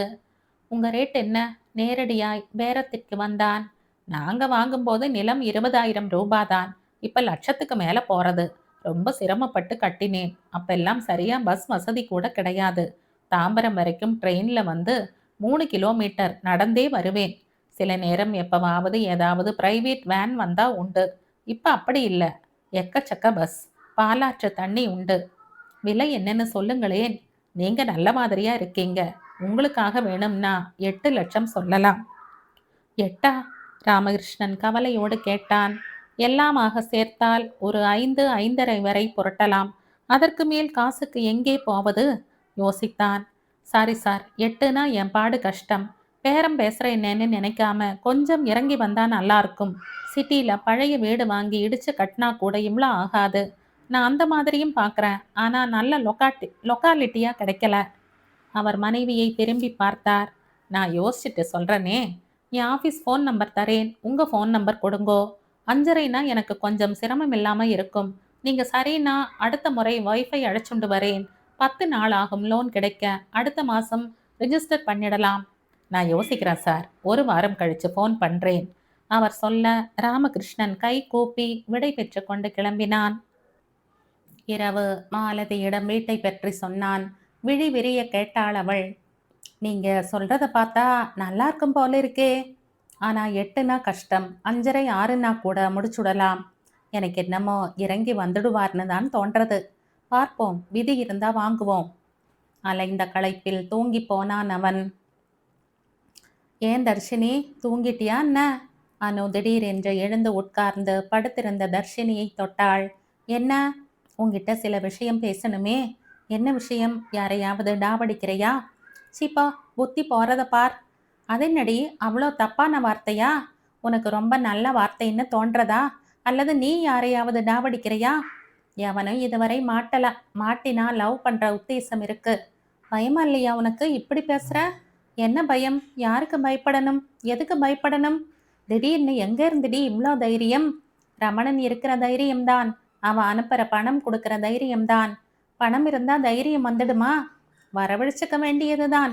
அதை விட நீ ஏதோ பேசணும். நீயே என்னது? இல்ல, வீடு வாங்கணும்னு ஒரு உத்தேசம் இருக்கே எல்லாருக்கும், அதை பத்தித்தான். அதுக்கு என்ன? வீடு வாங்குறது நல்ல விஷயம்தான். ஆனா அந்த வீட்டில் இருக்கிற சந்தோஷம் நமக்கு நிரந்தரம் இல்லையே. நீ என்ன சொல்ற? புரியலையே.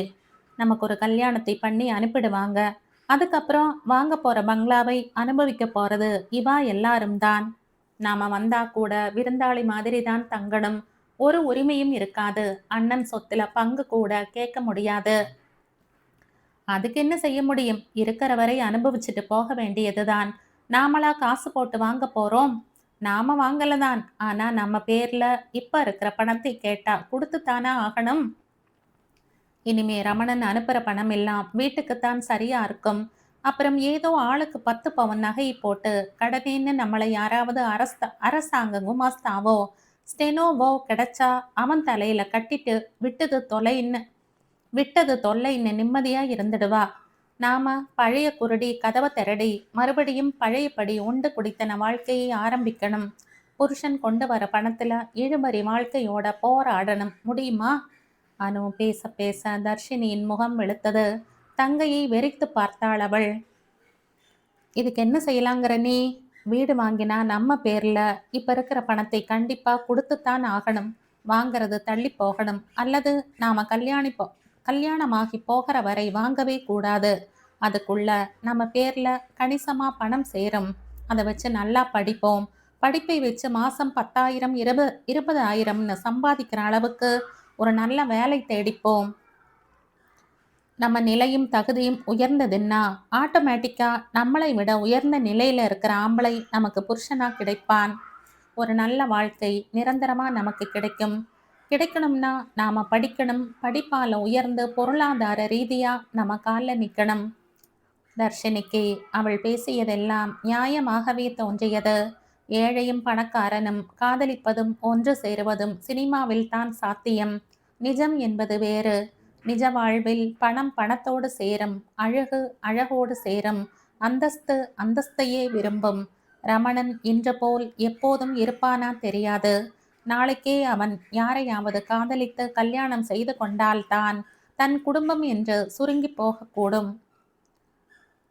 நாளைக்கே அவன் யாரையாவது காதலித்து கல்யாணம் செய்து கொண்டால் தான் தன் குடும்பம் என்று சுருங்கி போகக்கூடும். அதற்குள் ஏதாவது செய்து படிப்பால் உயர்த்தி கொள்ளத்தான் வேண்டும். எல்லா படிப்புமே இப்போது விலை உயர்ந்ததாக இருக்கிறது. பட்டப்படிப்பு தவிர சைடில் ஏதாவது டெக்னிக்கல் கோர்ஸ் முடித்தால்தான் மதிப்பு என்றாகிவிட்டது. நீ சொல்றது சரிதாண்டி அனு. அடுத்த பேட்ச்ல நாம ஏதாவது நல்ல கம்ப்யூட்டர் கோர்ஸ்ல சேர்ந்துடலாம். என்ன சொல்ற? அது மட்டும் போதாது, இன்னும் ஏதாவது கூட கத்துக்கணும். எவ்வளோ தனியார் டிவி வந்துடுத்தோ, அதுல எதுலையாவது வேலை கிடைக்கிறாப்புல ஏதாவது படிக்கணும். எடிட்டிங்கோ கிராஃபிக்ஸோ. அவர்கள் இரவு முழுக்க யோசித்தார்கள். ஏண்டா ராமகிருஷ்ணா, வீடு ஏதானும் பார்க்கறையோ?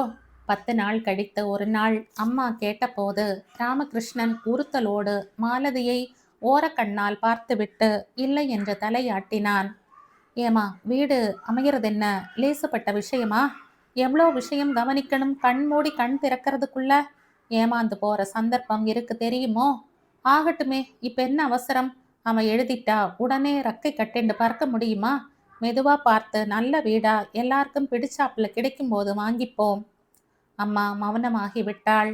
நான் எனக்காடா வீடு வேணும்னு கேட்டேன். மாசம் இவ்வளோ வாடகை கொடுக்கறமே, வீடுன்னு இருந்தா இது மிச்சமாகுமே, அதான் சொன்னேன். சற்று நேரம் கழித்து சொன்னாள். சொந்த வீடுன்னா செலவில்லைன்னு யார் சொன்னா? 1000 செலவு வரும். மாத்தி மாத்தி ஏதாவது வரி கட்டின்ண்டே இருக்கணும். மாத்தி மாத்தி ஏதாவது ரிப்பேர் பண்ணிட்டே இருக்கணும். யானை அசைஞ்சு அசைஞ்சு தின்னும், வீடு அசையாம தின்னும். தெரியாதா உனக்கு? அம்மா அதன் பிறகு பேசவில்லை.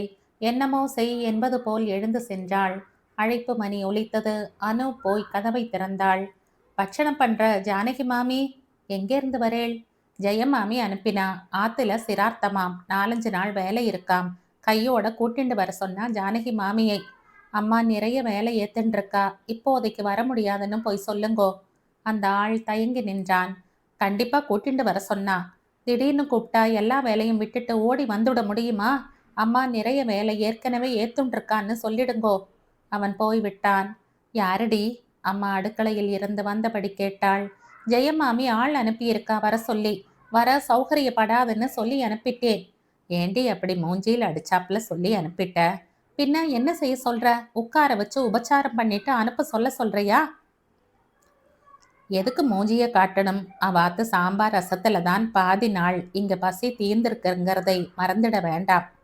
சாக்கடையில கொட்டுறதுக்கு பதிலா இங்க கொடுத்தா அதுக்காக அடிமை சாசனம் எழுதி கொடுத்துடலாங்கிறையா? சாக்கடையிலேயே கொட்டிக்கோங்கன்னு நம்மளால சொல்ல முடிஞ்சதா? இல்லையே. அப்புறம் எதுக்கு பேச்சு? அப்போ மாமியாத்து வேலைக்கு போக போறியா? நீ அங்க போனேன்னு தெரிஞ்சா ரமணன் கோச்சுப்பான். அங்கேயே போய் பிடிச்சுக்கோன்னு இனி ஒத்த பைசா அனுப்ப மாட்டான். நான் போகலடி. ஆனா நல்லதனமா மாமி கிட்ட 4 வார்த்தை பேசி வர முடியலன்னு சொல்லிடுறனே. ஒன்றும் வேண்டாம் விடு. நீ நல்லதனமா பேசுற அளவுக்கு மாமி ஒன்றும் நல்ல ஆத்மா கிடையாது, பொல்லாதவதான். அம்மா அதோடு பேச்சை நிறுத்திவிட்டு உள்ளே போனாள். 10 நிமிடத்தில் மீண்டும் கதவு தட்டப்பட்டது. எதிர் பிளாட் சிறுவன் நின்றிருந்தான். உங்களுக்கு போன், ஜானகி மாமி வேணுமாம். அனு கிளம்ப அம்மா அவளை தடுத்தாள். நானே பேசிட்டு வரேன் என்றபடி புடவையை சரி செய்து கொண்டு எதிர் பிளாட்டுக்கு சென்றாள். யாரு, ஜானகி அடி? ஜெயமாமியின் குரல் அதட்டலாக கேட்டது. ஆமா மாமி. ஏண்டி ஜானகி, கூப்பிட்டா வரமாட்டேனுட்டியாம். திடீர்னு அவ்வளோ பவிஷு வந்துடுத்தா உனக்கு? அது இல்ல, விஸ்வாசம் வேணும்டி ஜானகி. 1 வருஷம் முந்தி வரை ஏதானும் வேலை இருக்கா மாமின்னு இங்க வந்து பழி கிடந்தது மறந்து போயிடுத்தா உனக்கு? மறக்கல, ஆனா பசங்கள்லாம் இனிமே எதுக்கு நீ பாடுபடணும், நிம்மதியாயிரு, நாங்க பாத்துக்கிறோம்னு சொன்னா நான் என்ன செய்ய முடியும்? அது சரி, மற்ற இடத்துக்கெல்லாம் நீ போய் வேலை செய்யறது எனக்கு தெரியாதுன்னா நினைக்கிற? அது என்னடி எங்கிட்ட மட்டும் அப்படி ஒரு விரோதம்? உன் குழந்தைகள் வாய்க்கு வக்கணையா தினமும் சாம்பாரும் கறியும் கூட்டுமா கொடுத்து அனுப்பினனே, அதனாலயா? இருந்தாலும் இப்படி அர்த்தராத்திரியில குடை பிடிக்கப்படாதுடியம்மா. நானும் எத்தனையோ பேரை பார்த்திருக்கேன். ஆனா உன்னாட்டம் நன்றிகட்ட ஜென்மத்தை பார்த்ததில்ல. ஊர்ல உன்னை விட்டா ஆள் இல்லைன்னு நினைச்சுட்டியா என்ன? காசை விட்டிருந்தா 100 நாய் வந்து வாழை ஆட்டுண்டு நின்றுட்டு போறது. ஆனா என்னைக்கானும் ஒரு நாள் இல்ல ஒரு நாள் என் வீட்டு வாசல்ல வந்து மறுபடியும் நீ வேலை இருக்கா மாமின்னு கேட்காமையே இருந்துட போற. அப்ப பாத்துக்கிறேன் உன்ன. ஜெயமாமி ஆத்திரத்தோடு போனை வைக்க ஜானகி வியர்வையை துடைத்து கொண்டு எதிர் வீட்டு மாமிக்கு நன்றி சொல்லிவிட்டு வீட்டுக்கு வந்தாள். அழுகை அழுகையாய் வந்தது. எவ்வளவு கேவலமாக பேசிவிட்டாள். ஒருவர் கஷ்டப்பட்டு கொண்டிருந்தால் கடைசி வரை கஷ்டப்பட்டு கொண்டிருக்கத்தான் வேண்டுமா? நல்ல நிலைமைக்கு வரவே கூடாதா? எல்லோரும் நல்ல நிலைமைக்கு வந்து விட்டால் அடிமை தொழிலுக்கும் அதிகாரம் செய்வதற்கும் ஆளில்லாமல் போய்விடுமே என்றுதான் இவ்வளவு பேச்சா? சத்தியமாய் இந்த தொழிலை கேவலமாய் நினைக்கவில்லை. மிக மிக புனிதமான தொழிலாகத்தான் நினைக்கிறாள். ஆனால் அதை கேவலமாக நினைக்கிறவர்களை நினைத்தால் வருத்தமாக இருந்தது. இனி எந்த சூழ்நிலையிலும் ஜெயம் மாமியிடம் போய் வேலைக்கு இறஞ்சும் நிலை தனக்கு ஏற்பட்டு விடவே கூடாது என்று வேண்டிக் கொண்டாள். நாளைக்கு வீட்டை பார்க்க போறோம், ரெடியாரு, ராமகிருஷ்ணன் மனைவியிடம் இரவு சொன்னான். எங்க போறேன்னு கேட்டா என்ன சொல்றது? உங்க ஆத்துக்கு போறோம்னு சொல்லிட்டு கிளம்பு. நான் அரை நாள் லீவு தான். மாம்பலம் ஸ்டேஷன்ல நிக்கிறேன். சரியா 2 மணிக்கு அங்க வந்துடு. வீடு உங்களுக்கு பிடிச்சிருக்கா? வீட்டுக்காரர் உங்க விலைக்கு இறங்கி வந்துட்டாரா? வந்துட்டார், ஆனா 6க்கு குறைய மாட்டேங்கிறார். அதுவே குறைச்சல்னா அவருக்கு வருத்தம். ஊரோட போற அவசரத்துல வெயிட் பண்ணி விற்க நேரம் இல்லையாம். அதான் இறங்கி வந்துட்டாராம். ஆமா, பணத்துக்கு என்ன பண்ண போறேன்? ராமகிருஷ்ணன் தன் டைரி பிரித்து ஒரு பக்கத்தை புரட்டினான். ஆஃபீஸில் லோன் வாங்குறதை விட பேங்க் லோன் இன்னும் அதிகமாக கிடைக்கும். அதாவது ஒரு 2 லட்சம் வரை கிடைக்கும். உன் நகைகளை வித்தா 10 பவுன் நகையை வித்தா பிசாத்து பணம் 30,000 கிடைக்குமா? அது எந்த மூளைக்கு? நகையெல்லாம் எங்கேன்னு கேட்டா என்னத்த சொல்றது? வேற ஏதாவது வழி பாருங்கோ. சரி, கடைசியில பார்த்துப்போம். ரமணன் அனுப்பின பணம் ஒரு 2 லட்சம் தேரும். மிச்சம் 2 லட்சம் தவிர ரெஜிஸ்ட்ரேஷன் சார்ஜ், பத்திர செலவு, இதுக்கெல்லாம் சேர்த்தா ஒரு 3 லட்சமாவது வேணும். அதான் பயமா இருக்கு. அகலக்கால் வைக்கிறோமோன்னு தோன்றது. ஆனா இதுக்கு குறைஞ்ச வீடு வாங்குறதுன்னா இப்போதைய காலத்துல முடியவும் முடியாது. அவ 17 லட்சம் 18 லட்சம்னு தரையும் சீலிங்கும் சொந்தம் இல்லாத பிளாட்டுக்கே கொடுத்து வாங்குறா. அதை பார்த்தா பூமியோட ஒரு வீடும் 7-8 தென்னையுமா கிடைக்கிறதுங்கிறது நாம அதிர்ஷ்டம்னு தான் சொல்லணும். பணம் இல்லைன்னு அதை நழுவ விட்டுருவோமோன்னு கவலையா இருக்கு. கூடவே கூடாது. ஏதாவது செய்து எப்படியாவது இந்த வீட்டை வாங்கி போட்டுடணும். இன்னும் 3 லட்சம் எங்கேயாவது கடன் கிடைக்குமான்னு பாருங்கோ. இல்ல வேற யாருக்கோன்னு சொல்லி ரமணன் கிட்டையே கூட கேட்டு பாருங்கோ. அவன் கிட்டதான் இப்ப நிறைய பணம் இருக்கும். நீங்க கேட்டா மறுக்க மாட்டான். அவள் சொல்வது ராமகிருஷ்ணனுக்கும் சரி எனப்பட்டது. மறுநாள் இன்டர்நெட் பாயிண்ட் ஒன்றிலிருந்து ரமணனுக்கு பொய்யான ஒரு காரணத்தை சந்தேகத்திற்கிடமின்றி சித்தரித்து பணம் கேட்டு இமெயில் அனுப்பினான். 1 வாரத்தில் 2 லட்சம் ரூபாய்க்கு செக் வந்தது. இன்னும் 10 நாளில் மிகுதி பணத்தை அனுப்பி வைப்பதாய் கடிதம் எழுதியிருந்தான். ஆபீஸ் விலாசத்துக்கு அனுப்பப்பட்டதால் வீட்டில் கேள்வி எழ வாய்ப்பில்லாது போயிற்று. பணம் வந்ததும் மனசுக்குள் ஒரு குற்ற உணர்வு எழுந்தது. தம்பியின் பாசத்தையும் மரியாதையையும் நற்குணத்தையும் தன் சுயநலத்திற்காக பயன்படுத்திக் கொள்கிறோமே என்ற உறுத்தலும் தன் மீதே ஒருவித அருவருப்பும் ஏற்பட்டது. தப்பு என்று தெரிந்தாலும் திருத்திக் கொள்ள தயாராகவில்லை. பணம் தேவையில்லை என்று சொல்வதற்கும் பெரிய மனம் வேண்டும். அது அவ்வளவு எளிதான விஷயம் இல்லை. அவன் மிக சாதாரணமான மனிதன். தான், தன் குடும்பம், மனைவி, குழந்தைகள், அவர்களின் எதிர்காலம் என்ற நிறைய கவலைகளும் கடமைகளும் அவனுக்கு இருக்கிறது. ஜீவிதம் அவனுக்கு ஒரு போராட்டம், யுத்தம் என்றும் கூறலாம். இங்கே ஜெயிக்கவும் தந்திரமும் யுத்திகளும் தேவைப்படுகிறது. இது ஏமாற்றல் இல்லை. இந்த பணம் கூட கடன்தான். நிச்சயம் எப்படியாவது ரமணனுக்கு திருப்பி கொடுத்துவிடும் எண்ணம் அவனுக்கு இருக்கிறது. பிறகென்ன, இது ஒரு தற்காலிக தந்திரம்தான். அவன் தனக்குத்தானே சமாதானம் செய்து கொண்டான். இவ்வளவு பணத்தை திருப்பிக் கொடுக்க தன்னால் முடியுமா என்று யோசித்து குழப்பிக்கொள்ள விரும்பவில்லை. அவசரமாய் அதில் இருந்து தப்பித்து வெளியில் வந்தான். அதற்கடுத்த மாதம் மிக ரகசியமாய் வீடு ரிஜிஸ்டர் ஆயிற்று. பணம் கை மாறியது. தப்போ சரியோ, அப்பாடா, நமக்கு இந்த பூமியில் துக்குளியூண்டு இடம் இருக்கிறது என்ற சந்தோஷ உணர்வு ஏற்படத்தான் செய்தது. தேவைப்பட்டால் அந்த வீட்டிற்கே கூட குடி போய்விடலாம். மற்றவர்கள் அந்த வீட்டில் இருப்பதை பற்றி அவனுக்கு ஆட்சேபனை எதுவும் இல்லை. இது ஒருவித செக்யூரிட்டி. தன் பெயரில் வீடு இருக்க வேண்டும் என்று நினைத்தது ஒருவித பாதுகாப்பு உணர்வினால். இந்த பாதுகாப்பு உணர்வு கிட்டத்தட்ட எல்லா மனிதனுக்கும் இருக்கிற விஷயம்தான்.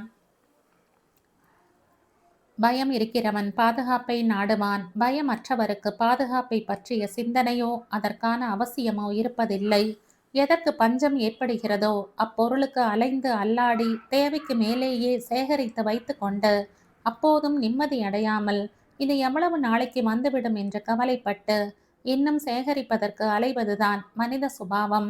தண்ணீர் பஞ்சம் என்றாலும், தானிய பஞ்சம் என்றாலும், தங்கத்திற்கு பஞ்சம் என்றாலும் முண்டி அடித்து கொண்டு அதை தேடி ஓடுவதன் காரணம் பயம், சுயநலம். அப்படி ஒரு பயமும் சுயநலமும் தான் ராமகிருஷ்ணனுக்குள்ளும் இருந்து அவனை ஆட்டி வைத்து கொண்டிருந்தது. வீடு வாங்க வைத்தது. மனசாட்சியை மூட்டை கட்டி வைக்க சொன்னது. வீடு வாங்கிய சந்தோஷத்தை வெளிப்படையாய் பகிர்ந்து கொள்ள முடியவில்லை. காட்டிக்கொள்ளவும் முடியவில்லை. சந்தோஷத்தை மீறி ஒரு சின்ன பயமும் கலக்கமும் உள்ளே இருக்கத்தான் செய்தது. எவ்வளவு நாள் இதை மறைக்க முடியும்? அல்லது எவ்வளவு நாள் தெரியாமல் இருக்கப் போகிறது? வேறு யாருக்கோ என்று சொல்லி பணம் வாங்கியிருக்கிறான். வாங்கின பணத்திற்கு வட்டியோ அல்லது அசலையோ கூட ரமணன் திடீரென்று திருப்பி கேட்டால் என்ன செய்வது? எப்படி சமாளிப்போம் என்ற பயம் ஏற்பட்டது. அப்படி ஒருவேளை அவன் கேட்கும் நிலை ஏற்பட்டால் அதை சமாளிக்க இன்னும் என்ன பொய் சொல்லலாம் என்ற மனது யோசிக்க ஆரம்பித்தது. ஒரு பொய் சொல்லிக் கொடுத்த மனைவிக்கு 9 பொய்கள் சொல்லித்தரவா தெரியாது? 2 வருடத்தில் ரமணனின் ஊதியம் பல மடங்கு உயர்ந்திருந்தது. அந்த மண்ணில் இந்திய இளைஞர்களுக்கும் அவர்களது திறமைக்கும் நல்ல வரவேற்பு இருந்தது. உழைப்புக்கும் அறிவுக்கும் ஏற்ற ஊதியமும் அளிக்கப்பட்டது. இவர் யார், எந்த ஜாதி, என்ன இனம், எந்த நாடு என்று நோண்டி பார்க்காமல் அவர்களிடம் இருக்கும் திறமைகளை மட்டும் பார்த்து அதை பயன்படுத்தி கொள்ளும் காரணத்தால் தான் அந்த நாடு உலகின் முதல் இடத்தில் இருக்கிறது. நிறைய சம்பாதிக்க வேண்டும் என்று நினைப்பவர்கள் எல்லாம் இங்கே வர துடிக்கிறார்கள். நேரம் காலமின்றி உழைக்கலாம், ஆனால் உடல் வலி தெரியாது. ரமணனுக்கு அந்த மண்ணின் சீதோஷ்ண நிலை நன்கு பழகிவிட்டது. தினமும் 30 60 கிலோமீட்டர் செல்ல வேண்டியிருந்தாலும் அலுப்பு தெரியவில்லை. கார் ஒன்று வாங்கியிருந்தான். எல்லா சௌகரியங்களோடும் தான் இங்கு இருப்பது போல் இந்தியாவில் அவர்களும் இருக்க வேண்டும் என்று விரும்பினான் அவன். எல்லோரும் சேர்ந்திருந்து இதே சௌகரியத்தோடு இருந்தால் இன்னும் சந்தோஷப்படலாம். ஆனால் இவன் பிரிந்திருந்து இங்கு சம்பாதிக்கும் பணம்தான் எல்லோரையும் சௌகரியமாய் வைத்திருக்கிறது எனும் போது சேர்ந்திருப்பதற்கு ஆசைப்பட்டால் ஆகுமா? அவன் பெருமூச்சு விட்டான். எல்லோரையும் பார்க்க வேண்டும் என்ற ஏக்கம் அவ்வப்போது வந்து எட்டி பார்த்தது. எல்லோருடைய நன்மைக்காகவும் அதை அடக்கி கொண்டான். இந்த ஏக்கத்திலேயே தீபாவளி, பொங்கல், தமிழ் வருட பிறப்பு என்று ஒவ்வொரு பண்டிகையாய் வந்து போயிற்று. சேர்ந்திருந்தால்தான் பண்டிகைகள் களை கட்டும். தனித்திருப்பவனுக்கு எந்த சுவாரஸ்யமும் இல்லை. சேர்ந்திருந்த பண்டிகை காலங்களை நினைத்து பார்க்க மட்டுமே அவனால் முடிந்தது. தீபாவளிக்கு துணி வாங்க காசு இருக்காது. பட்டாசு வாங்க பணம் இருக்காது. இருந்தாலும் பொன் வைக்கும் இடத்தில் பூ என்பது போல் அம்மா எல்லோருக்கும் கம்மி விலையில் ஒரு செட் ட்ரெஸ் எடுத்து தருவாள். உதிரி வெடிகளும் மத்தாப்புகளும் தான் வாங்கி தருவாள். பட்சணங்கள் பற்றி கவலை இல்லை. தீபாவளிக்கு அவளுக்கு நிறைய வீடுகள் வேலை கொடுக்கும். வேலை முடிந்ததும் பட்சணங்களும் கொஞ்சம் கொஞ்சம் கட்டி கொடுத்தனுப்பும். அதனால் அந்த செலவு மிச்சம். இருந்தாலும் அம்மா உட்காரையும் தீபாவளி மருந்தும் மட்டும் தவறாமல் வீட்டில் பண்ணி விடுவாள். அந்த வாசனை 8 ஊருக்கு வீசும். தீபாவளி அன்று மட்டும் எண்ணெய் குளியலுக்கு பஞ்சம் இருக்காது. எண்ணெய் காப்பு சார்த்தின கிருஷ்ண விக்ரம் மாதிரி நிற்பார்கள். அவனும் அண்ணாவும். பட்டாசுகள் பங்கு பிரிக்கப்படும். புது வாசனை வீசும். துணிமணிகளோடு பட்டாசு வெடிப்பது பரம சுகம். வெடிவதற்குள் இட்லியும் சட்னியும் ஸ்வீட்டும் சாப்பிட்டு மீண்டும் பட்டாசு வெடித்து அக்கம் பக்கத்து நண்பர்களோடு புது ரிலீஸ் படங்கள் பற்றி பேசி காசில்லாவிட்டாலும் மகிழ்ச்சியான நாட்கள்.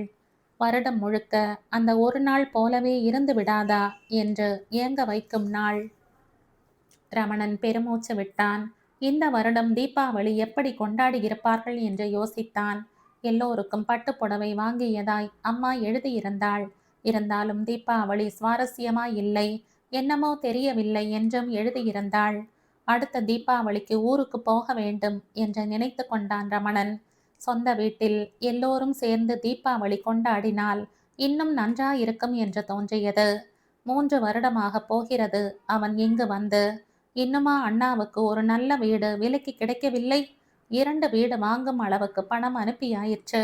வீடு பார்க்கிறானா இல்லையா? அது பற்றி எந்த தகவலும் அவனிடமிருந்து இல்லை. அடுத்த முறை இமெயில் அனுப்பும்போது அண்ணாவிடம் இது பற்றியும் விசாரித்து அனுப்பினான். சொந்த வீடு அமைவதற்கும் ஒரு பாக்கியம் வேணும்.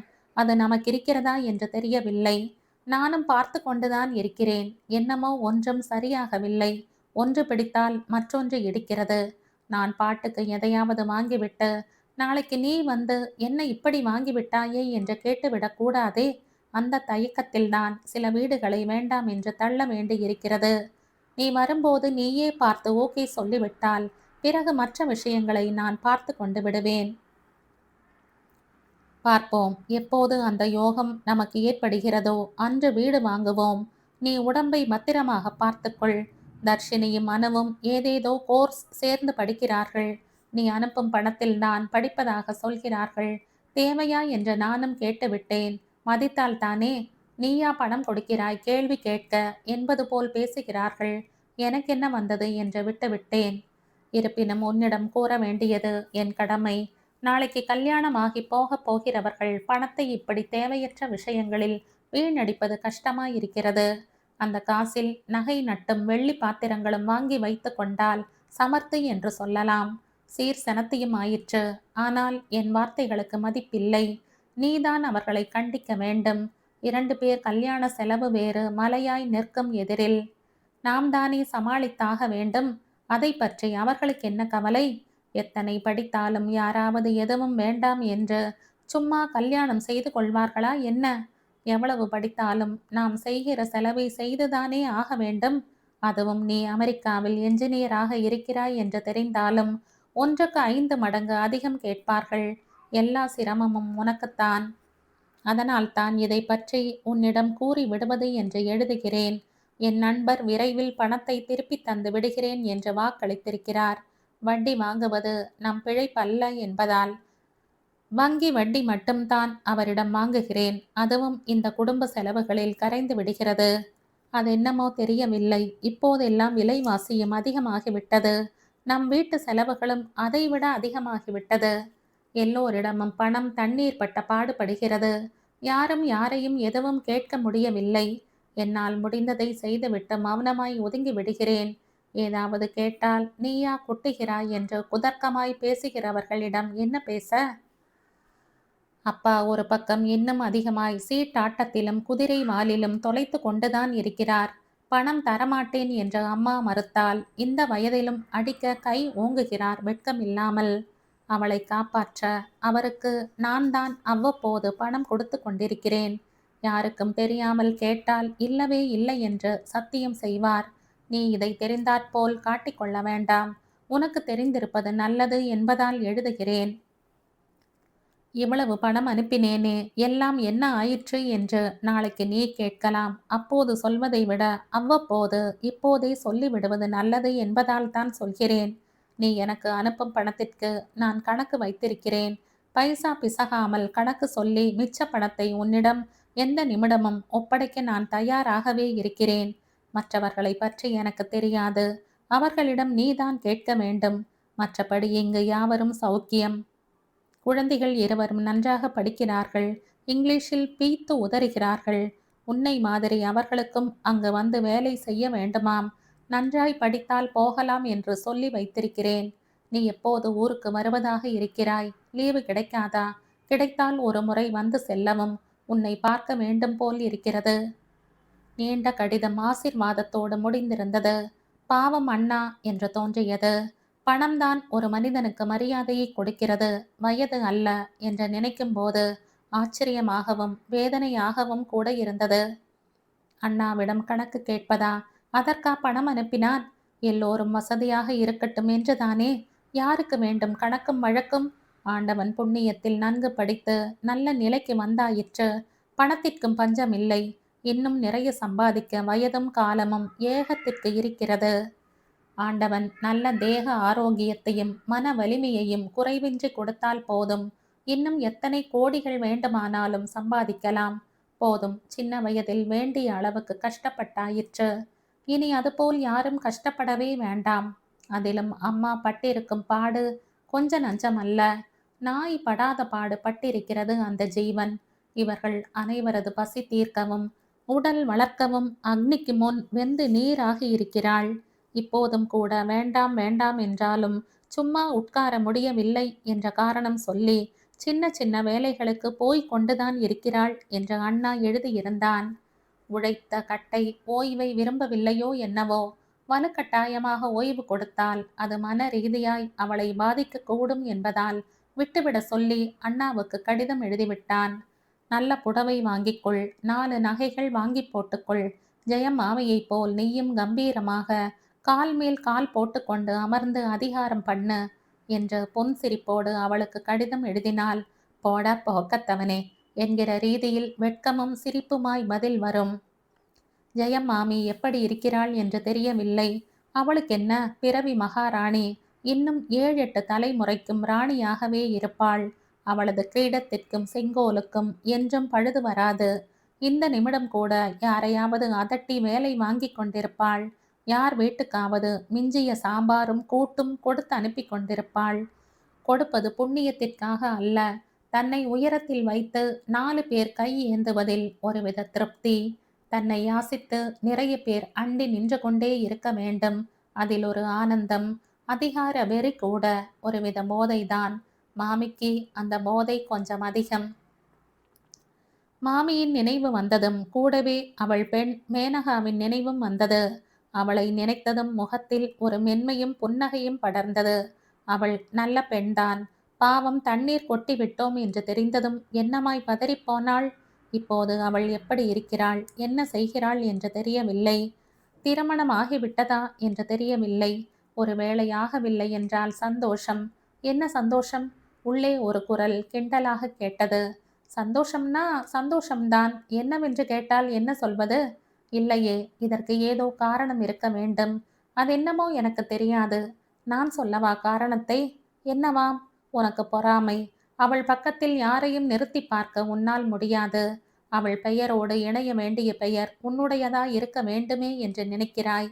உன்னை தவிர அவளை யார் விரும்பினாலும் நீ பொறாமைப்படுவாய், சரியா? ரொம்ப சரி. ரமணன் தன்னந்தனியே அமர்ந்து சத்தமாய் சிரித்தான். இப்போது ஜெயம் மாமியின் மாப்பிள்ளையாய் ஆவதற்குரிய அனைத்து தகுதிகளும் தனக்கு இருப்பதாக நம்பினான் அவன். அவள் பிள்ளைகளுக்கு சமானமான படிப்பும் உத்தியோகமும் அந்நிய நாட்டு வேலை என்ற அந்தஸ்தும் அவனுக்கு இருக்கிறது. இப்போது போய் மாமிக்கு எதிரில் நின்றால் புதுசாய் ஒரு உபச்சாரம் இருக்கும். பார்வையில் ஒரு பணிவும் பரபரப்பும் இருக்கும். வார்த்தைகளில் நிச்சயம் ஒரு குழைவு இருக்கும். பெண் தருவாயா என்று கேட்டால் சட்டென்று சம்மதம் சொல்வாள். எப்போது முகூர்த்தம் வைக்கலாம் என்று கேட்பாள். மாப்பிள்ளை கம்ப்யூட்டர் என்ஜினியர் ஆக்கும். அமெரிக்காவில் உத்தியோகம் தெரியுமோ? லட்சக்கணக்கில் சம்பளம் வாங்குகிறவன். எல்லோரிடமும் பெருமையாக சொல்வாள். ரமணனுக்கு ஜெயம் மாமியை பார்த்து பெண் கேட்க வேண்டும் போல் இருந்தது. ரமணன் வரானாம். ராமகிருஷ்ணன் இரவு சாப்பாட்டின் போது சொல்ல அம்மா குப் என்று முகம் மலர்ந்தாள். நிஜமா வாடா? எப்போ வரானாம்? இமெயில் அனுப்பியிருக்கான். அடுத்த மாசம் வராப்புல இருக்கானாம். டேட் கன்ஃபார்ம் பண்ணல. பண்ணிட்டு தகவல் அனுப்புறேன்னு எழுதியிருக்கான். ஈஸ்வரா, குழந்தை நல்லபடியா வந்துட்டு போகணும். எனக்கு என்னமோ அவனுக்கு ஒரு கல்யாணமும் பண்ணிட்டா தேவலைன்னு தோன்றது. ஏமா என்ன பேசுற நீ? கல்யாண பிராயத்துல ஆத்துல 2 பெண்களை வச்சுண்டு அவனுக்கு முதல்ல பண்ணணுங்கிற? அவனுக்கு என்ன அவசரம் இப்போ? அது இல்லடா, அவன் இங்கேயா இருக்க போறான்? பாவம் குழந்தை கடல் தாண்டி ஏதோ ஒரு ஊர்ல போய் தனியா தவிச்சுண்டிருக்கான். நல்ல சாப்பாடு கிடைக்கிறதோ இல்லையோ, வாய்க்கு ருசியா அவன் சாப்பிட்டு எத்தனை நாள் ஆறதோ. பெண்டாட்டின்னு ஒருத்தி அவன் பக்கத்துல இருந்துட்டா நமக்கு கவலை விட்டது பார். அவ பார்த்துண்டு போறா. இவா 2 பேருக்கு என்ன, அடுத்தடுத்து பண்ணிட்டா போச்சு. அது பாட்டுக்கு அது, இது பாட்டுக்கு இது அப்படின்னு நீ சொன்ன ஆச்சா? அவன் இதுக்கு சம்மதிக்க வேண்டாமா? வயசுக்கு வந்த 2 தங்கைகளை வீட்டுல வச்சுண்டு அவன் ஒரு நாளும் முன்னாடி கல்யாணம் பண்ணிக்க ஒத்துக்க மாட்டான். எல்லாம் ஒத்துப்பான், நான் பேசிக்கிறேன். இப்பவே எத்தனை ஜாதகம் வந்துட்டு இருக்கு தெரியுமோ? எல்லாம் பெரிய பெரிய இடம். இவனுக்கு தகுதி இருக்கிறதால தேடிண்டு வரா. அம்மா தீர்மானம் எடுத்து விட்டாற்போல் சொல்ல ராமகிருஷ்ணனின் முகம் மாறியது. மாலதியை ஓரக்கண்ணால் பார்த்தான். அவள் முகமும் சரியில்லை. கை அலம்பிவிட்டு படுக்கை அறைக்கு வந்தான். மாலதி அடுக்களையை சுத்தம் பண்ணி லைட்டை அணைத்துவிட்டு சற்று நேரம் கழித்து வந்தாள். பெட்ரூம் கதவை தாளிட்டுவிட்டு அவன் அருகில் வந்தாள். தாறுமாறாய் படுத்து தூங்கி இருந்த குழந்தைகளை சரியாய் இழுத்து போட்டு போர்த்தினாள். கெட்ட நேரம் ஆரம்பிச்சாச்சுன்னு நினைக்கிறேன். சற்று நேரம் கழித்து சொன்னான். என்ன சொல் சற்று நேரம் கழித்து சொன்னாள். என்ன சொல்ற? உங்க தம்பி வரதையும் உங்க அம்மா பேசுறதையும் தான் சொல்ற. அதுக்கு நாம் என்ன செய்ய முடியும்? அவனாச்சு அம்மாவாச்சு. நான் அவன் வரப்போறது பத்தி சொல்லல. உங்க அம்மா அவனுக்கு கல்யாணம் பண்ணணும்னு சொல்றாளே, அங்கதான் இடிக்கிறது. எனக்கு என்னமோ அவன் ஒத்துப்பான்னு தோணல. ஒருவேளை ஒத்துண்டுட்டா அச்சதை போற்ற வேண்டியதுதான். வேற என்ன செய்ய முடியும்? அப்புறம் நம்ம பாட்டை பத்தி கொஞ்சம் யோசிச்சா இப்படி சொல்ல மாட்டேன். அவன் கல்யாணம் பண்ணிண்டா நமக்கு என்னடி கஷ்டம்? அப்புறம் எதுக்கு தங்கைகளுக்கு முன்னால அவனுக்கு பண்ணப்படாதுன்னு சட்டம் பேசினேலாம்? அதுக்கு காரணம் வேற. அவ பாட்டுக்கு கல்யாணம் பண்ணிண்டு போயிட்டான்னா அப்புறம் இதே மாதிரி இருப்பானோ மாட்டானோ? வரவ நல்லவளா இருந்தா பரவாயில்ல. ஒருவேளை மோசமா இருந்துட்டான்னு வச்சுக்கோ, தங்கைகளுக்கு நீங்க மட்டும்தான் பணம் அனுப்பி கல்யாண செலவை ஏத்துக்கணுமா? உங்க அண்ணாவும் பாதிக்கு பாதி கொடுக்கணுமேன்னுட்டா நான் எங்க போவேன் பணத்துக்கு? அதான் அவ கல்யாணம் முடிஞ்சப்பறமே அவன் பண்ணிண்டான்னா எனக்கு சுமையா இருக்காது பார். அதான் அவ 2 பேர் கல்யாணமும் இப்போ நடக்கக்கூடாது. இன்னும் 4 வருஷத்துக்கு ரமணனுக்கும் கல்யாணம் ஆகாம இருந்தாத்தான் உண்மையிலேயே நமக்கு நல்லது தெரியுமோ? என்னடி சொல்ற நீ? நம்ம கடன் எல்லாம் அடைய குறைஞ்சது இன்னும் 3 வருஷமாவது ஆகுங்கிறேன். நம்ம கடன் அடையறதுக்குள்ள உங்க தங்கைகள் கல்யாணம் நிச்சயமாச்சுன்னா ரமணன் அப்புறம் உங்க பேருக்கு பணம் அனுப்ப மாட்டான். கல்யாண செலவுக்குன்னு அம்மாவுக்குத்தான் அனுப்புவான். அப்புறம் அவனுக்கும் கல்யாணம் ஆகும். அதுக்கப்புறம் உங்க அம்மாவுக்கு பணம் அனுப்புறதே கேள்விக்குறியாயிடும். மூத்த பிள்ளை உங்க அண்ணா இருக்கும்போது நீங்க எதுக்கு பணம் அனுப்பணும்? அண்ணா பார்த்துக்கட்டும் அம்மாவைன்னு அவன் பெண்டாட்டி சொல்லிட்டான்னா அவன் கேட்கத்தானே செய்வான். தான் தன் குடும்பம்னு அவன் தன் வட்டத்தை சுருக்கின்னுட்டானா நாம நாரி போக வேண்டியதுதான். அதான் சொல்றேன், ஓரளவுக்கு வீட்டு கடனாவது அடையிற வரை அவன் பணம் வந்துட்டு இருந்தா நல்லது. அதுவரை கல்யாணங்களை தள்ளி போட வேண்டியது உங்க சமத்து. நான் சொல்றதை சொல்லிட்டேன். ராமகிருஷ்ணன் எதுவும் சொல்லாமல் யோசித்தான். பிறகு மாலதியை பார்த்தான். இது தப்பில்லையாடி மாலதி? 1 இல்ல 2 இல்ல, லட்சக்கணக்கில் அவன் பணத்தை சுரண்டி நாம சொத்து வாங்குறது தப்பில்லையா? எனக்கு என்னமோ பயமா இருக்கு. மனசு உறுத்துறது. பல நாள் திருடன் ஒரு நாள் அகப்படுவான்னு. ஒரு நாள் அவன் நம்மளை பத்தி தெரிஞ்சுண்டு சீன்னு ஒரு வார்த்தை சொல்லி காரி துப்பினா அது எவ்வளோ அசிங்கம். நம்மளால அதுக்கப்புறம் தலை நிமிர்ந்து நடக்க முடியுமா? ஏதோ இதுவரை கொடுத்த பணத்துக்காவது ஏதாவது ஒரு கணக்கு சொல்லி சமாளிச்சுக்கலாம். வசதியும் வாய்ப்பும் வந்தா அதையெல்லாம் திருப்பி கூட கொடுத்துடலாம். இதுக்கு மேலையும் பணம் வாங்கி பொய் மேல பொய் சொல்லி சமாளிச்சு நம்ம நிம்மதியை இழக்கணுமான்னு தோன்றது. அப்படியெல்லாம் பார்த்துட்டு இருந்தா பிழைச்சுக்க முடியாது. உங்க தம்பி 1000 2000 சம்பாதிச்சுட்ரு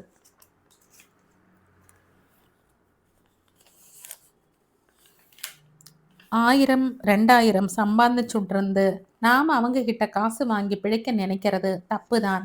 லட்சக்கணக்கில் சௌக்கியமா லட்சக்கணக்கில் சௌகரியமா உடம்பு தேயாம சம்பாதிக்கிறவங்கிட்ட வாங்குறது என்ன தப்பு? உங்களுக்கு சம்பளம் கம்மி, 2 குழந்தைகள் வேற, ஜீவனம் கஷ்டம்தான்னு அவனுக்கு தெரியாதா? அதனால உங்களுக்கு பணம் அனுப்புறதுக்கோ நம்ம குழந்தைகளுக்கு செய்யறதுக்கோ அவனுக்கு கடமை இருக்கு.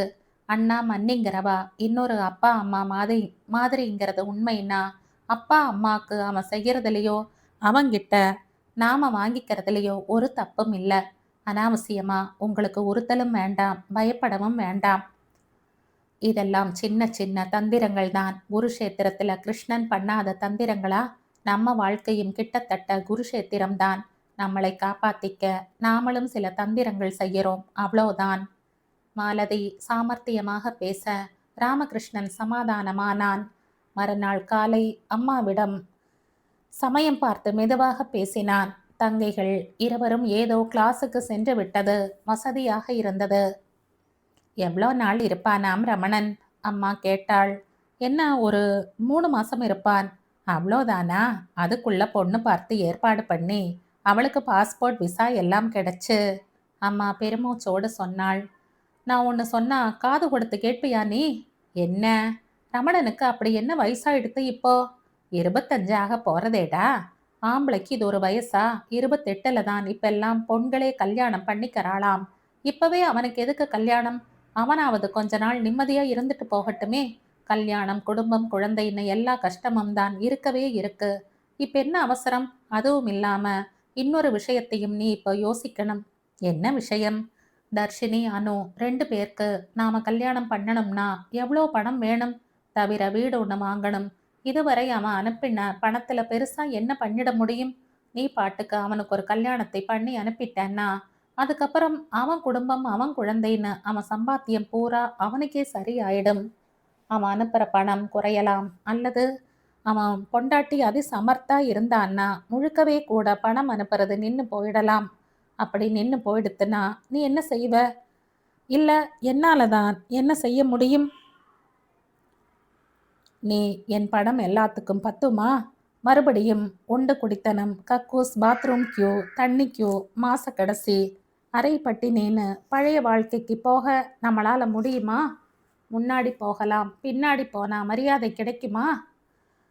அவன் சொல்ல சொல்ல அம்மாவின் முகம் குழம்பி கலங்கியது. தெளிவும் திடமும் காணாமல் போயிற்று. ஏதோ ஒரு யோசனை படர்ந்தது. கல்யாணம் பண்ணணும்னு நீ ஆசைப்படுறதுல எந்த தப்பும் இல்லை. அதை கெடுக்கணும்னு எனக்கும் எண்ணம் இல்லை. ஆனால் ப்ராக்டிக்கலாக சில விஷயங்களை நாம் யோசிச்சு தானே தீர வேண்டியிருக்கு. நான் சொல்கிறது சொல்லிட்டேன், இன்னொன்றும் சொல்லிடுறேன். அவனுக்கு கல்யாணம் பண்ணிட்டு அப்புறம் அவன் பணம் அனுப்பலடா, உன் தங்கைகளுக்கு நீ தான் இனி கல்யாணம் பண்ணணும்னு என்கிட்ட வந்து நின்னா என்னால் ஒன்றும் செய்ய முடியாது. என் நிலமை அப்படி. என்னை வரன் பார்க்க சொன்னால் ஏதாவது எடுபிடி சமையல்காரனுக்கோ இல்லை ஏதாவது பியூனுக்கோ தான் பார்த்து கொடுப்பேன், என் சக்திக்கு ஏற்ற மாதிரி.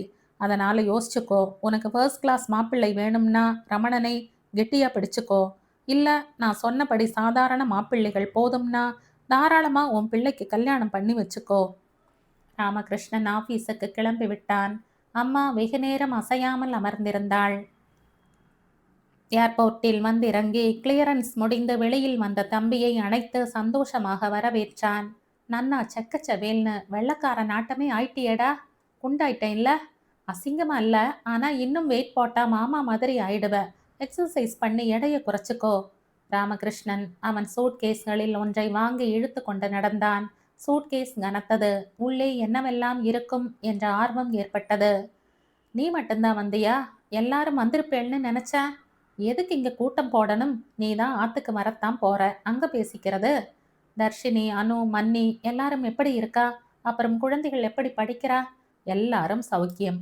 அப்புறம் உன் வேலையெல்லாம் எப்படி? ரொம்ப சிரமமோ? காலம்பர போனா திரும்பி வரும்போது இருட்டிடும். கார் வாங்கிட்டேன், கம்ப்யூட்டர் இருக்கு, கஷ்டம்னு எதுவும் இல்லை. சம்பளம் கூட்டி இருக்காளோ? இப்போ என்ன வாங்குற?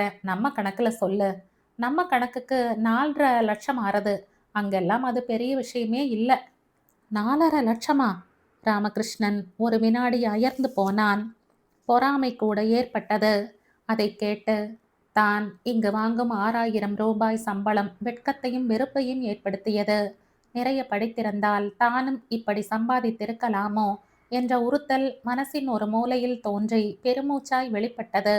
தம்பியை பார்க்காத வரையில் அவன் பணத்தை கொண்டு தான் சாமர்த்தியமாய் வீடு வாங்கி விட்டோமோ என்று எழும்பிய குற்ற உணர்வு ரமணனை பார்த்ததும் பளிச்சென்றிருந்த அவன் தேகம், அவன் வாங்கும் சம்பளம், காரும் கம்ப்யூட்டருமாயிருக்கும் அவன் சௌகரியங்கள் எல்லாம் ஏற்படுத்திய பொறாமையில் காணாமல் போயிற்று. இவ்வளவு சம்பாதிக்கிறானே, செய்யட்டுமே,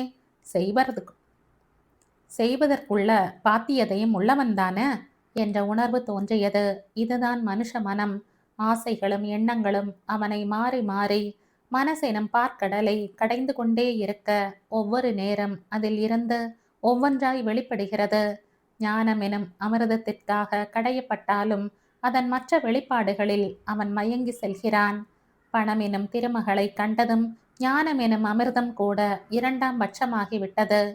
அத்திருமகளின் காலடியில் தன்னை தொலைத்து கொள்ள அவன் தயாராகிவிட்டான் என்றும் சொல்லலாம்.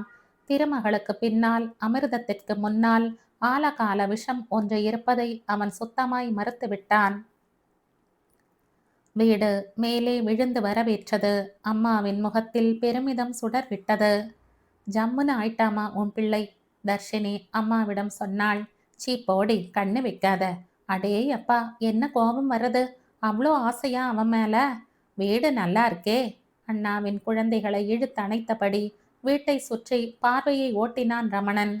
சொந்தமா வாங்கத்தான் ஒன்றும் அமைய மாட்டேங்கிறது. கவலை விடு, நான் தான் 3 மாசம் இருப்பனே, ஏதாவது வீடு பார்த்து வாங்கிட்டே போறேன். வீடு வாங்கறத விடுடா, அப்புறம் கூட பார்த்துக்கலாம். முதல்ல இவா 2 பேருக்கும் இங்கிருந்து கல்தா கொடுக்கிற வழியை பார். இந்த கவலை தான் எனக்கு இப்போ பெருசா இருக்கு. அம்மா 2 பெண்களையும் சுட்டி காட்டி பேசினாள். எங்களை தள்ளுறதுலையே இரு. நாங்க என்ன அப்படி பெரிய பாரம் ஆயிட்டோம்? பொன் குழந்தைகள்னாலே கவலைதான். கழுத்துல தாலி ஏற வரை வயிற்றுல நெருப்புதான். இதை பார் ரமணா, எங்களுக்கு படிப்பு முடிஞ்சு 10,000 15,000 சம்பாதிக்க ஆரம்பிச்சப்பறம்தான் கல்யாணம். அதுவரை அம்மாவை சும்மா இருக்க சொல்லு. அடடா, வந்ததும் வராததுமா, இது என்ன பிரச்சனை? மெதுவா பேசிக்கலாமே. அவன் குளித்து சாப்பிட்டு சித்த நாழி ரெஸ்ட் எடுத்துக்கட்டும் முதல்ல. ராமகிருஷ்ணன் அதட்டினான். சித்தப்பா, இந்த பெட்டில் என்ன இருக்கு? அண்ணா பையன் தருண் கேட்க ரமணன் உடனே இந்த பெட்டியில என்ன இருக்கு? அண்ணா பையன் தருண் கேட்க ரமணன் உடனே பெட்டியை திறப்பதற்காக அமர்ந்து விட்டான். அத்தனை பேருக்கும் வாங்கி வந்திருந்த பொருட்களை ஒவ்வொன்றாய் எடுத்து அவரிடம் கொடுத்தான். தனக்கு கிடைத்த பொருட்களில் விழிகள் விரிவடைந்த அதே நேரம் மற்றவரது பொருட்களில் முகம் சுருங்கியது எல்லோருக்குமே. ரமணன் எதையும் கவனிக்கவில்லை. கொடுப்பது தன் கடன் என்பது போல கொடுத்துவிட்டு எழுந்து குளிக்க சென்றான். சமயம் பார்த்து அம்மாவிடம் மேனகாவை பற்றி பேச வேண்டும் என்ற எண்ணம்தான் அவன் மனதில் இருந்தது. அன்று முழுக்க யாரும் அவனை விட்டு நீங்கவில்லை. எல்லோருமே லீவு போட்டுவிட்டு அவனை சுற்றி உட்கார்ந்து விட்டார்கள். அமெரிக்க வாழ்க்கை பற்றி மாற்றி மாற்றி எல்லோரும் கேட்ட கேள்விகளுக்கெல்லாம் பொறுமையாய் சுவாரஸ்யமாய் சில சமயம் சிரிக்க சிரிக்க பதில் சொன்னான். அங்க எல்லாரும் குட்டியும் குட்டியுமாதான் எப்பவும் இருப்பாளாமே, அப்படியா? சில பேர் அப்படியும் இருப்பா. ஆனா எல்லாரும்னு சொல்றது தப்பு. உனக்கொன்னும் கெட்ட பழக்கம் எதுவும் வந்துடலையே? நிறைய வந்திருக்கே. என்னடா சொல்ற பாவி? இங்க இருந்தப்போ படிப்பு படிப்புன்னு ஓடுறேன், அங்க வேலை வேலைன்னு ஓடுறேன். அதனால நீ சொன்னாப்புல 2 வேளை சந்தியா வந்தனம் பண்ண முடியல. பூஜை புனஸ்காரத்துக்கு நேரம் இல்லை. கார் ஓட்டும்போது காயத்ரி ஜபிக்கலாம், ஆனா மறந்துடும். இதெல்லாம் கெட்ட பழக்கம் தானே? அப்பாடா, நான் என்னமோ நினைச்சு பயந்துட்டேன். ரமணன் சிரித்தான். மறுநாள் எல்லோரும் போன பிறகுதான் அம்மாவோடு பேச முடிந்தது. மன்னி பகல் தூக்கம் போட தங்கள் அறைக்கு சென்ற பிறகு டிவி பார்த்து கொண்டிருந்த அம்மாவிடம் வந்தான் அவன். என்னடா, பொழுது போகலையா? அதெல்லாம் இல்லை. ஆமா, உன் தோஸ்த் எல்லாம் எப்படி இருக்கா இப்போ? எனக்கு ஏதடா தோஸ்தும் கீஸ்தும். நீ வேலைக்கு போவியே, அந்த வீட்டு மாமிகளை எல்லாம் பார்க்கறது உண்டா? எங்க வீட்டு வேலையே இப்பெல்லாம் சரியா இருக்கு. போய் பார்க்கறது தானம்மா. எதுக்கு பார்க்கணும்?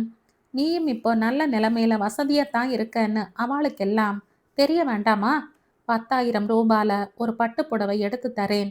அதை கட்டிண்டு தோ இந்த குண்டு கழுத்து நிறைய நகை போட்டுண்டு தக தகன்னு போய் எல்லாரையும் ஒரு பார்வை பார்த்து விசாரிச்சுட்டு தான் வா. ஏன்? நன்னா இருக்குப்போ. அர்த்த ராத்திரியில குடை பிடிக்கிறையாக்கும்னு நக்கலா கேட்பா. ஆமாமா, யார் கேட்குறாளோ இல்லையோ, நிச்சயம் அந்த ஜெயம் மாமி கேப்பா. அத சொல்லு. ஆமா, அவ எப்படி இருக்கா? பார்க்கறதே இல்லையா அந்த மாமியை? ஒரு நாள் வேலைக்கு கூப்பிட்டா. இந்த அனு படபடன்னு பேசி அனுப்பிடுத்தோ. எதிர் வீட்டுக்கு ஃபோன் பண்ணி என்னை கூப்பிட்டு பொரிஞ்சு தள்ளிவிட்டா. அதுக்கப்புறம் யார் பார்த்தா? என்னை என்ன பேச்சு பேசினாமா? எனக்கு அந்த மாமியை பார்த்து இப்ப என்ன சொல்றன்னு நறுக்குன்னு திருப்பி கேட்கணும் போல இருக்கு. சும்மா இப்படி அவ வீடு வரை ஒரு நாள் போயிட்டு தான் வரலாம். வாயேன், எப்படித்தான் இப்ப பேசுறான்னு பார்ப்பமே. என்ன சொல்ற? நமக்கு எதுக்குடா வம்பு? அது பரம்பரை பணக்கார புத்தி. நாய்க்கே குறைக்கத்தான் தெரியும். வாலாட்டவும் தெரியுமே. ஒரு நாள் போவோம். வாலாட்டினா சந்தோஷம். குறைச்சா கல்லை விட்டு எரிஞ்சிட்டு வந்துடுவோம். சரியா? ஆனா எனக்கு என்னமோ குழைவான்னு தான் தோன்றது. இன்னும் சொல்லணும்னா இப்போ எனக்கு இருக்கிற அந்தஸ்துக்கு பொண்ணை கூட கல்யாணம் பண்ணி தரேன்னு சொன்னாலும் ஆச்சரியப்படுறதுக்கு இல்ல. அம்மா சிரித்தாள். அவளாவது தெரிந்தறதாவது. உனக்கு இப்படி வேற ஒரு ஆசை இருக்காக்கும்.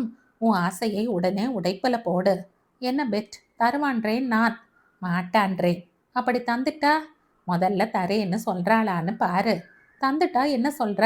நான் என்ன சொல்ல இருக்கு? சும்மா உன்னை டெஸ்ட் பண்ணினோம் தாயே.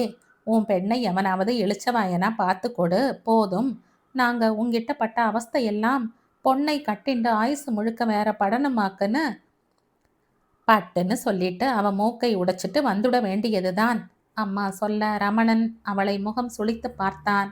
பார்த்தியா, பழிக்கு பழி வாங்கணும்னு நினைக்கிறையே, இந்த புத்தி தப்புமா. அவ ரேஞ்சுக்கு நாம கீழ் இறங்குறது காட்டு மிராண்டித்தனம். முன்னேற்றம்ங்கிறது நம்ம சிந்தனையிலையும் செயல்லையும் இருக்கணும்.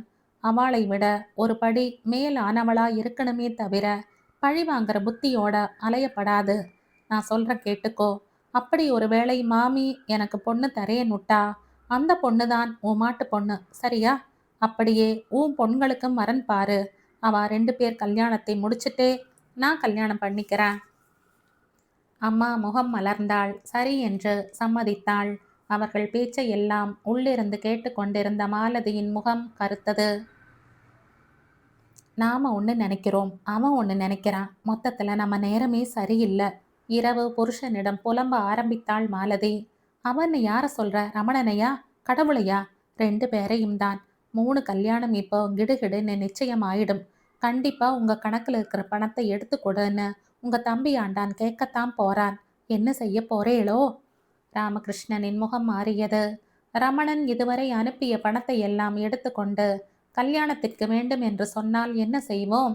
யோசித்தான் அவன். உண்மையை சொல்லிவிட்டால் ஆத்திரத்தில் கோர்ட்டு கேஸ் என்று போனால் வீண் தகராறாகிவிடும்.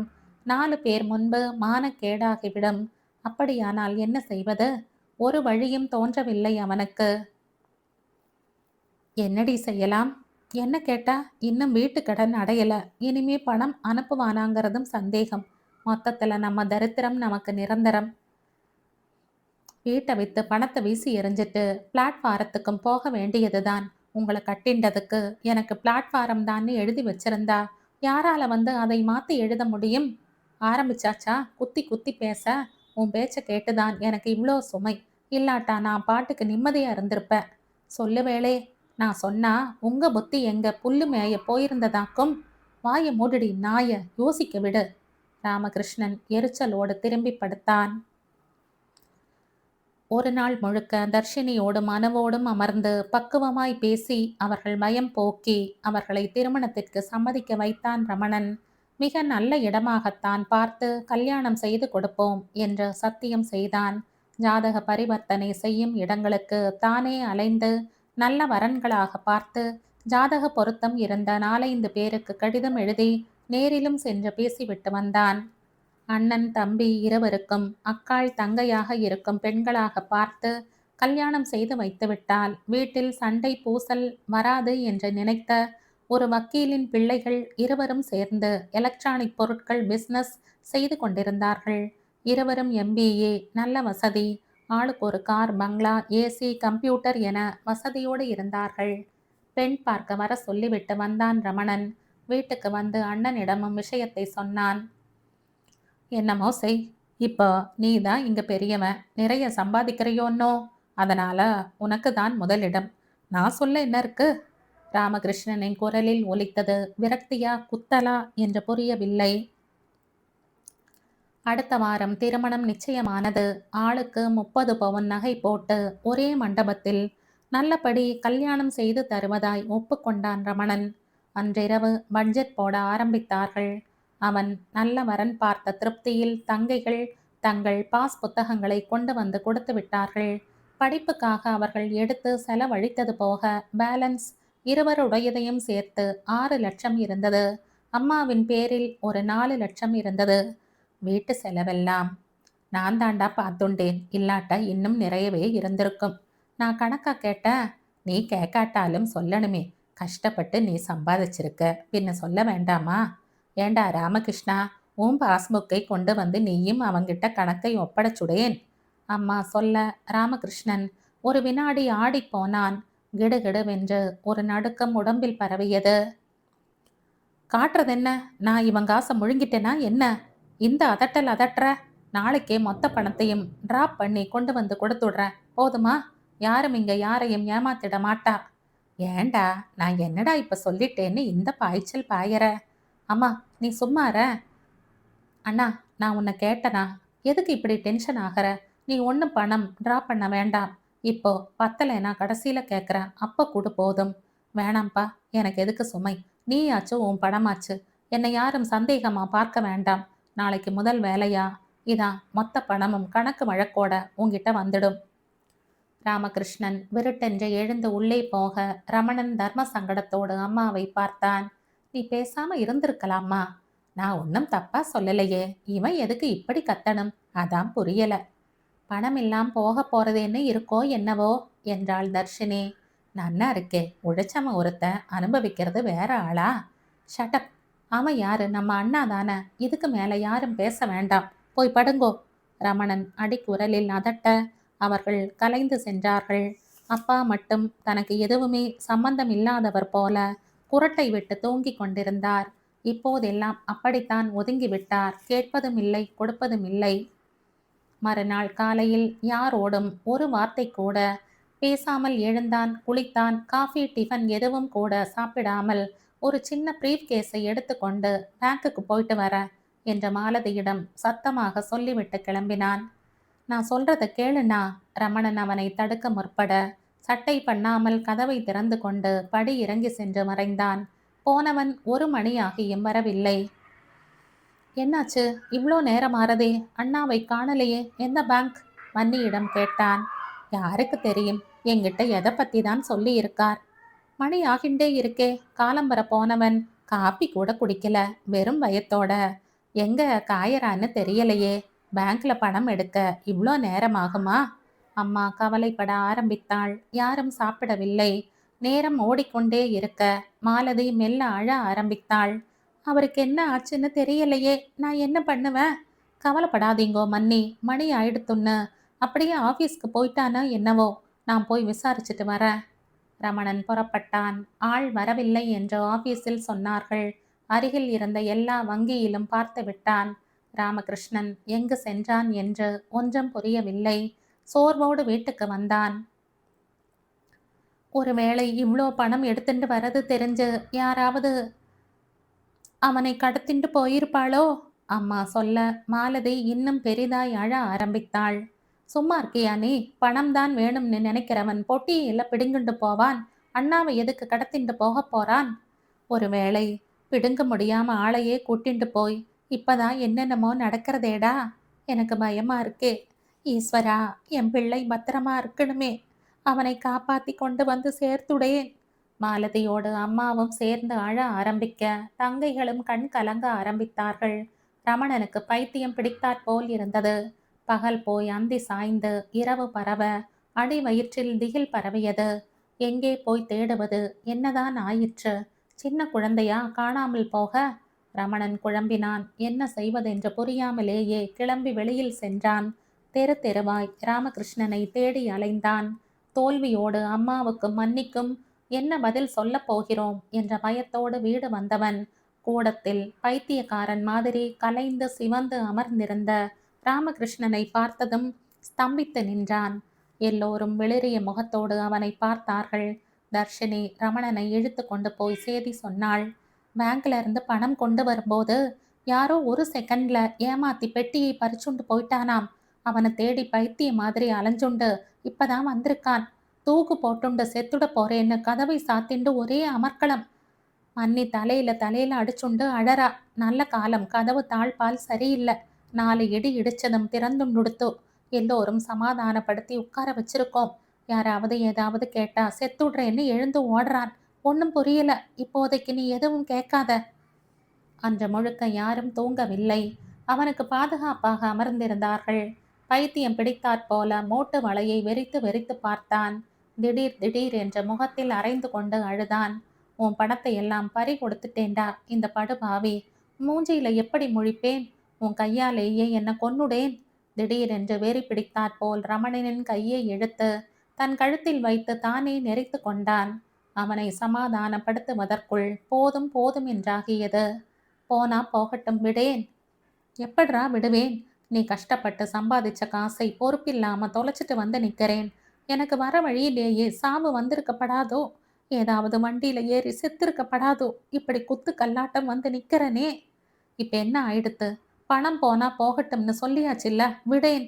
பணம் வரும் போகும், எவ்வளோ வேணா சம்பாதிச்சுக்கலாம். அதுக்கு போய் மனசு இப்படி தளர விடலாமா?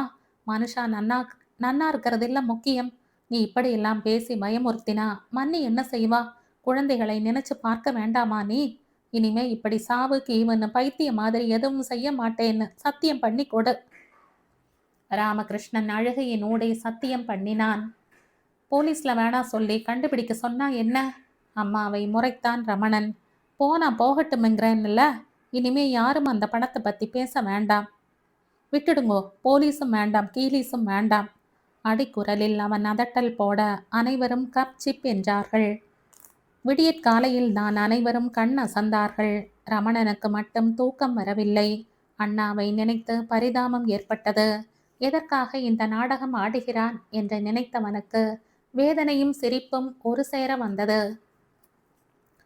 அண்ணாவை தேடுவதற்காக புறப்படுவதற்கு முன்னால் அவன் வங்கி கணக்கு வைத்திருக்கும் வங்கி பற்றி ஏதேனும் பழைய ரசீதுகள் கிடைக்கிறதா என்று பார்ப்பதற்காக அவன் அறையில் இருந்த அலமாரிகளை குடைந்த போதுதான் அந்த ஒற்றை பேப்பர் கிடைத்தது. ராமகிருஷ்ணன் வீடு வாங்கும்போது அடிக்கப்பட்ட பத்திரத்தின் ஒரு பக்கத்தின் ஜெராக்ஸ் நகல் அதிகப்படி காப்பியோ என்னவோ அனாமத்தாய் தனியே கிடந்தது. அந்த ஒற்றை பேப்பரில் எழுதப்பட்டிருந்த விவரத்தை அந்த வினாடி படிக்க முடியாததால் அதை மடக்கி எடுத்து பேண்டில் திணித்து கொண்டு வங்கிக்கு போகும் வழியில்தான் படித்தான். அந்த ஒற்றை தாளில் இருந்த விவரங்களை கொண்டே அண்ணா வீடு வாங்கி இருக்கிறான் தன்னுடைய பெயரில் என்பது புரிந்தது. எல்லோரிடமும் இந்த விஷயத்தை மறைத்தும் இருக்கிறான் என்பதும் புரிந்தது. இதனால் தான் கணக்கை காட்டிவிடு என்று அம்மா சொன்னதும் அவனுக்கு அவ்வளவு டென்ஷன் ஏற்பட்டதா? தன்னை நேர்மையானவன் என்று அவன் மார் தட்டி சொல்லிக்கொண்டு ஆவேசப்பட்டதற்கு பின்னால் இப்படி ஒரு குற்ற உணர்ச்சி இருக்கிறதா? வியப்பாய் இருந்தது ரமணனுக்கு. அதைவிட வியப்பு இரவு அண்ணா அவிழ்த்துவிட்ட கதையும் அதை தொடர்ந்து அரங்கேறிய தற்கொலை நாடகங்களும் புலம்பல்களும் தான். ரமணன் எதையுமே காட்டிக்கொள்ளாமல் அவனை சமாதானப்படுத்தி ஒரு சத்தியமும் வாங்கினான் என்றுதான் சொல்ல வேண்டும். அண்ணாவை நினைத்தால் பரிதாபமாயிருந்தது. தாழ்வு மனப்பான்மையும் தன் குடும்பத்தின் எதிர்காலம் பற்றிய கவலையும் பயமும் தான் அவன் செயல்களுக்கெல்லாம் காரணம். பயம் பாதுகாப்பு செய்து கொள்வதற்கு தூண்டியிருக்கிறது. பொதுவாய் சொத்து வாங்கினால் பின்னால் பிரச்சனை ஏற்படும், தனக்கு ஒன்றும் கிடைக்காது என்ற எண்ணம் ஏற்பட்டிருக்கலாம். அந்த எண்ணத்தினால் இவன் அனுப்பும் பணத்தில் தனக்கு ஒரு வீடு வாங்கி கொண்டு இவன் பணத்தை திருப்பி கேட்டால் அப்போது ஏதாவது சொல்லி சமாளித்து கொள்ளலாம் என்று நினைத்திருக்கிறான். திடீரென்று இவன் வருவான், தங்கைகள் கல்யாணத்திற்காக பணம் தேவைப்படும் என்றோ அவன் எதிர்பார்த்திருக்க மாட்டான். இது ஒரு ரெண்டுங்கெட்டான் நிலை. உண்மையும் சொல்ல முடியவில்லை, பொய் சொல்வதற்கும் தயக்கம் என்ற நிலையில் ஒரு பக்கம் நேர்மையாய் இருப்பது போல ஆவேச பேச்சு, மறுபக்கம் பணத்தை பறி கொடுத்து விட்டது போல் நாடகம் என்று நன்றாகவே எல்லோரையும் நம்ப வைத்திருக்கிறான். எல்லோரும் நம்பவும் நம்பிவிட்டனர். ஆனால் ரமணன் விஷயத்தில் மட்டும் நாடகம் துவங்குவதற்கு முன்பே அரிதாரம் கலைந்து விட்டது என்ற உண்மை ராமகிருஷ்ணனுக்கு தெரியவில்லை. அந்த உண்மையை சொல்லி அவனை கூண்டில் நிறுத்த ரமணனும் விரும்பவில்லை. அண்ணாவுக்கு ஒரு வீடு வாங்கி கொடுக்க வேண்டும். அவன் குழந்தைகளின் எதிர்கால உபயோகத்திற்கு ஒரு தொகை அவர்கள் பெயரில் பிக்சடாக போட்டு வைக்க வேண்டும் என்றெல்லாம் அவனே நினைத்து கொண்டுதான் இருந்தான். அதற்குள் அண்ணா ஒருவித பயத்தில் எல்லா காரியமும் செய்துவிட்டு பொய் மேல் பொய் சொல்லிக் கொண்டு போகிறான். போகட்டும், இதோடு அவன் பயம் தீரட்டும். பணம் போனால் போகிறதென்று ரமணன் சமாதானப்படுத்திய பிறகு அவன் முகத்தில் பதட்டம் குறைந்திருக்கிறது. கடைசி வரை இந்த ரகசியம் ரகசியமாகவே இருந்துவிட்டு போகட்டும். இனி பணம் பற்றி அண்ணாவிடம் பேசவே கூடாது என்று முடிவு செய்தான்.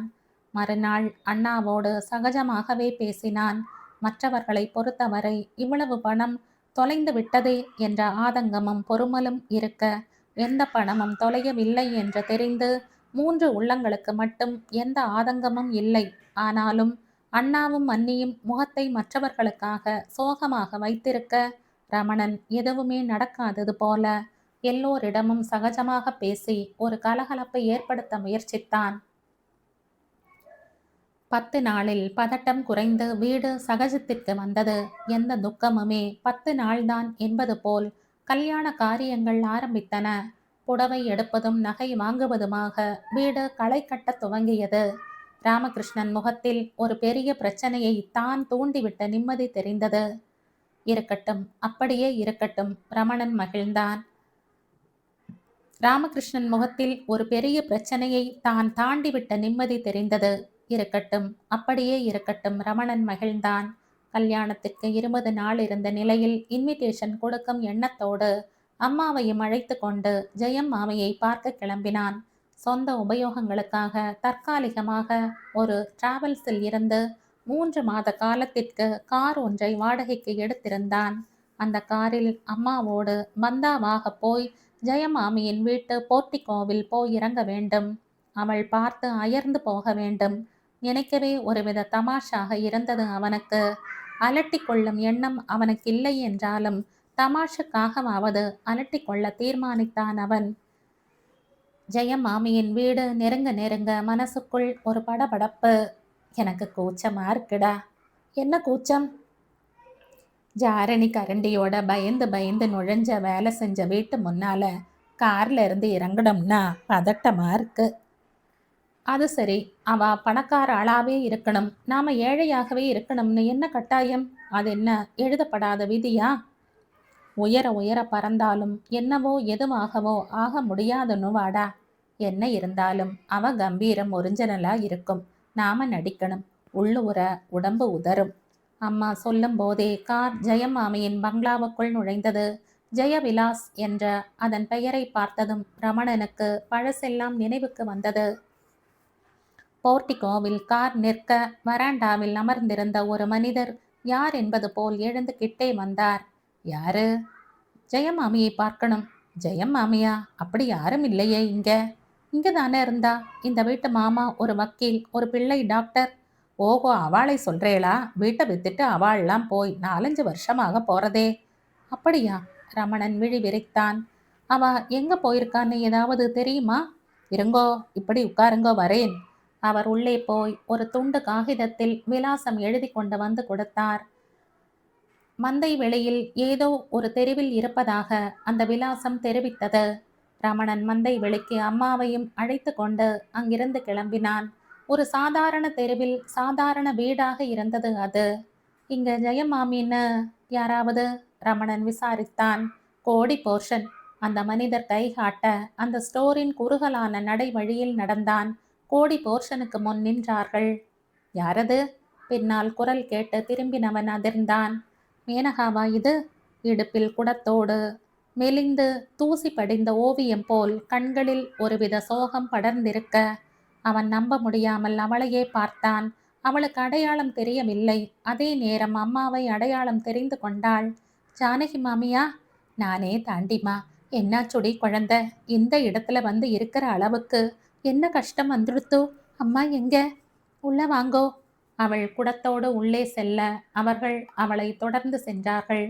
குனிஞ்சு வாங்கோ, வாசப்படி தலையில இடிச்சுட போறது.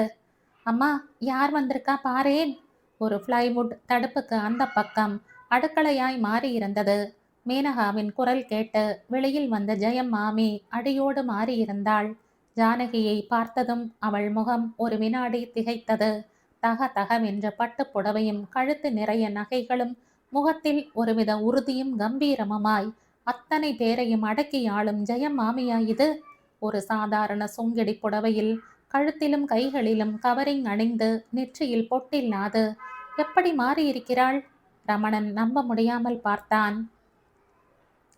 நீங்க எங்க இங்க? ஜெயம் மாமியின் குரல் கூட அடங்கி இருந்தது. அம்மாவின் பட்டுப் புடவையும் நகைகளும் கண்டு அவள் விழிகளில் வெட்கமும் வேதனையும் படர்ந்தது. உங்களை தேடிண்டு அங்க போயிருந்தோம். அங்கதான் இந்த விலாசம் கிடைச்சது. என்ன மாமி ஆச்சு? வீட்டை விற்கிற அளவுக்கு என்ன பிரச்சனை? ராணி மாதிரி இருந்தேளே. அம்மா சொல்ல கழிவிரக்கத்தில் மாமியின் கண்கள் கலங்கியது. துக்கத்தில் தொண்டை அடைத்தது. என் திமிருக்கும் அகம்பாவத்துக்கும் பகவான் கொடுத்த தண்டனை. திடீர்னு அவர் ஹார்ட் அட்டாக்ல செத்து போனதும் தான் அவரோட வண்டவாளம் எல்லாம் தெரிஞ்சது. இன்னொரு குடும்பமும் குழந்தைகளும் அவருக்கு இருந்திருக்கு. அவளுக்காக ஏகப்பட்ட கடன்கள் வாங்கி இருக்கார்.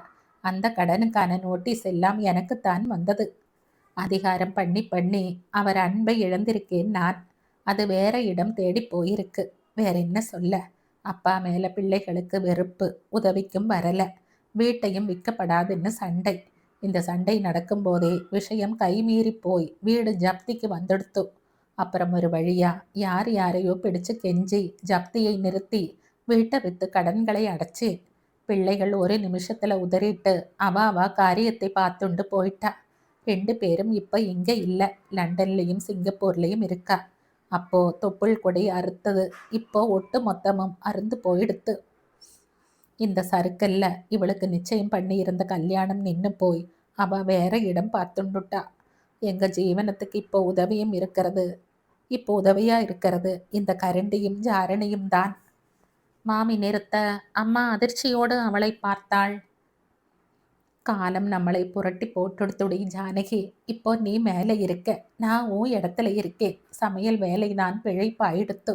அகம்பாவம், திமிர், வரட்டு கௌரவம் எல்லாம் நான் மூட்டின முதல் அக்னியிலேயே பொசுங்கி சாம்பல் ஆயிடுத்து.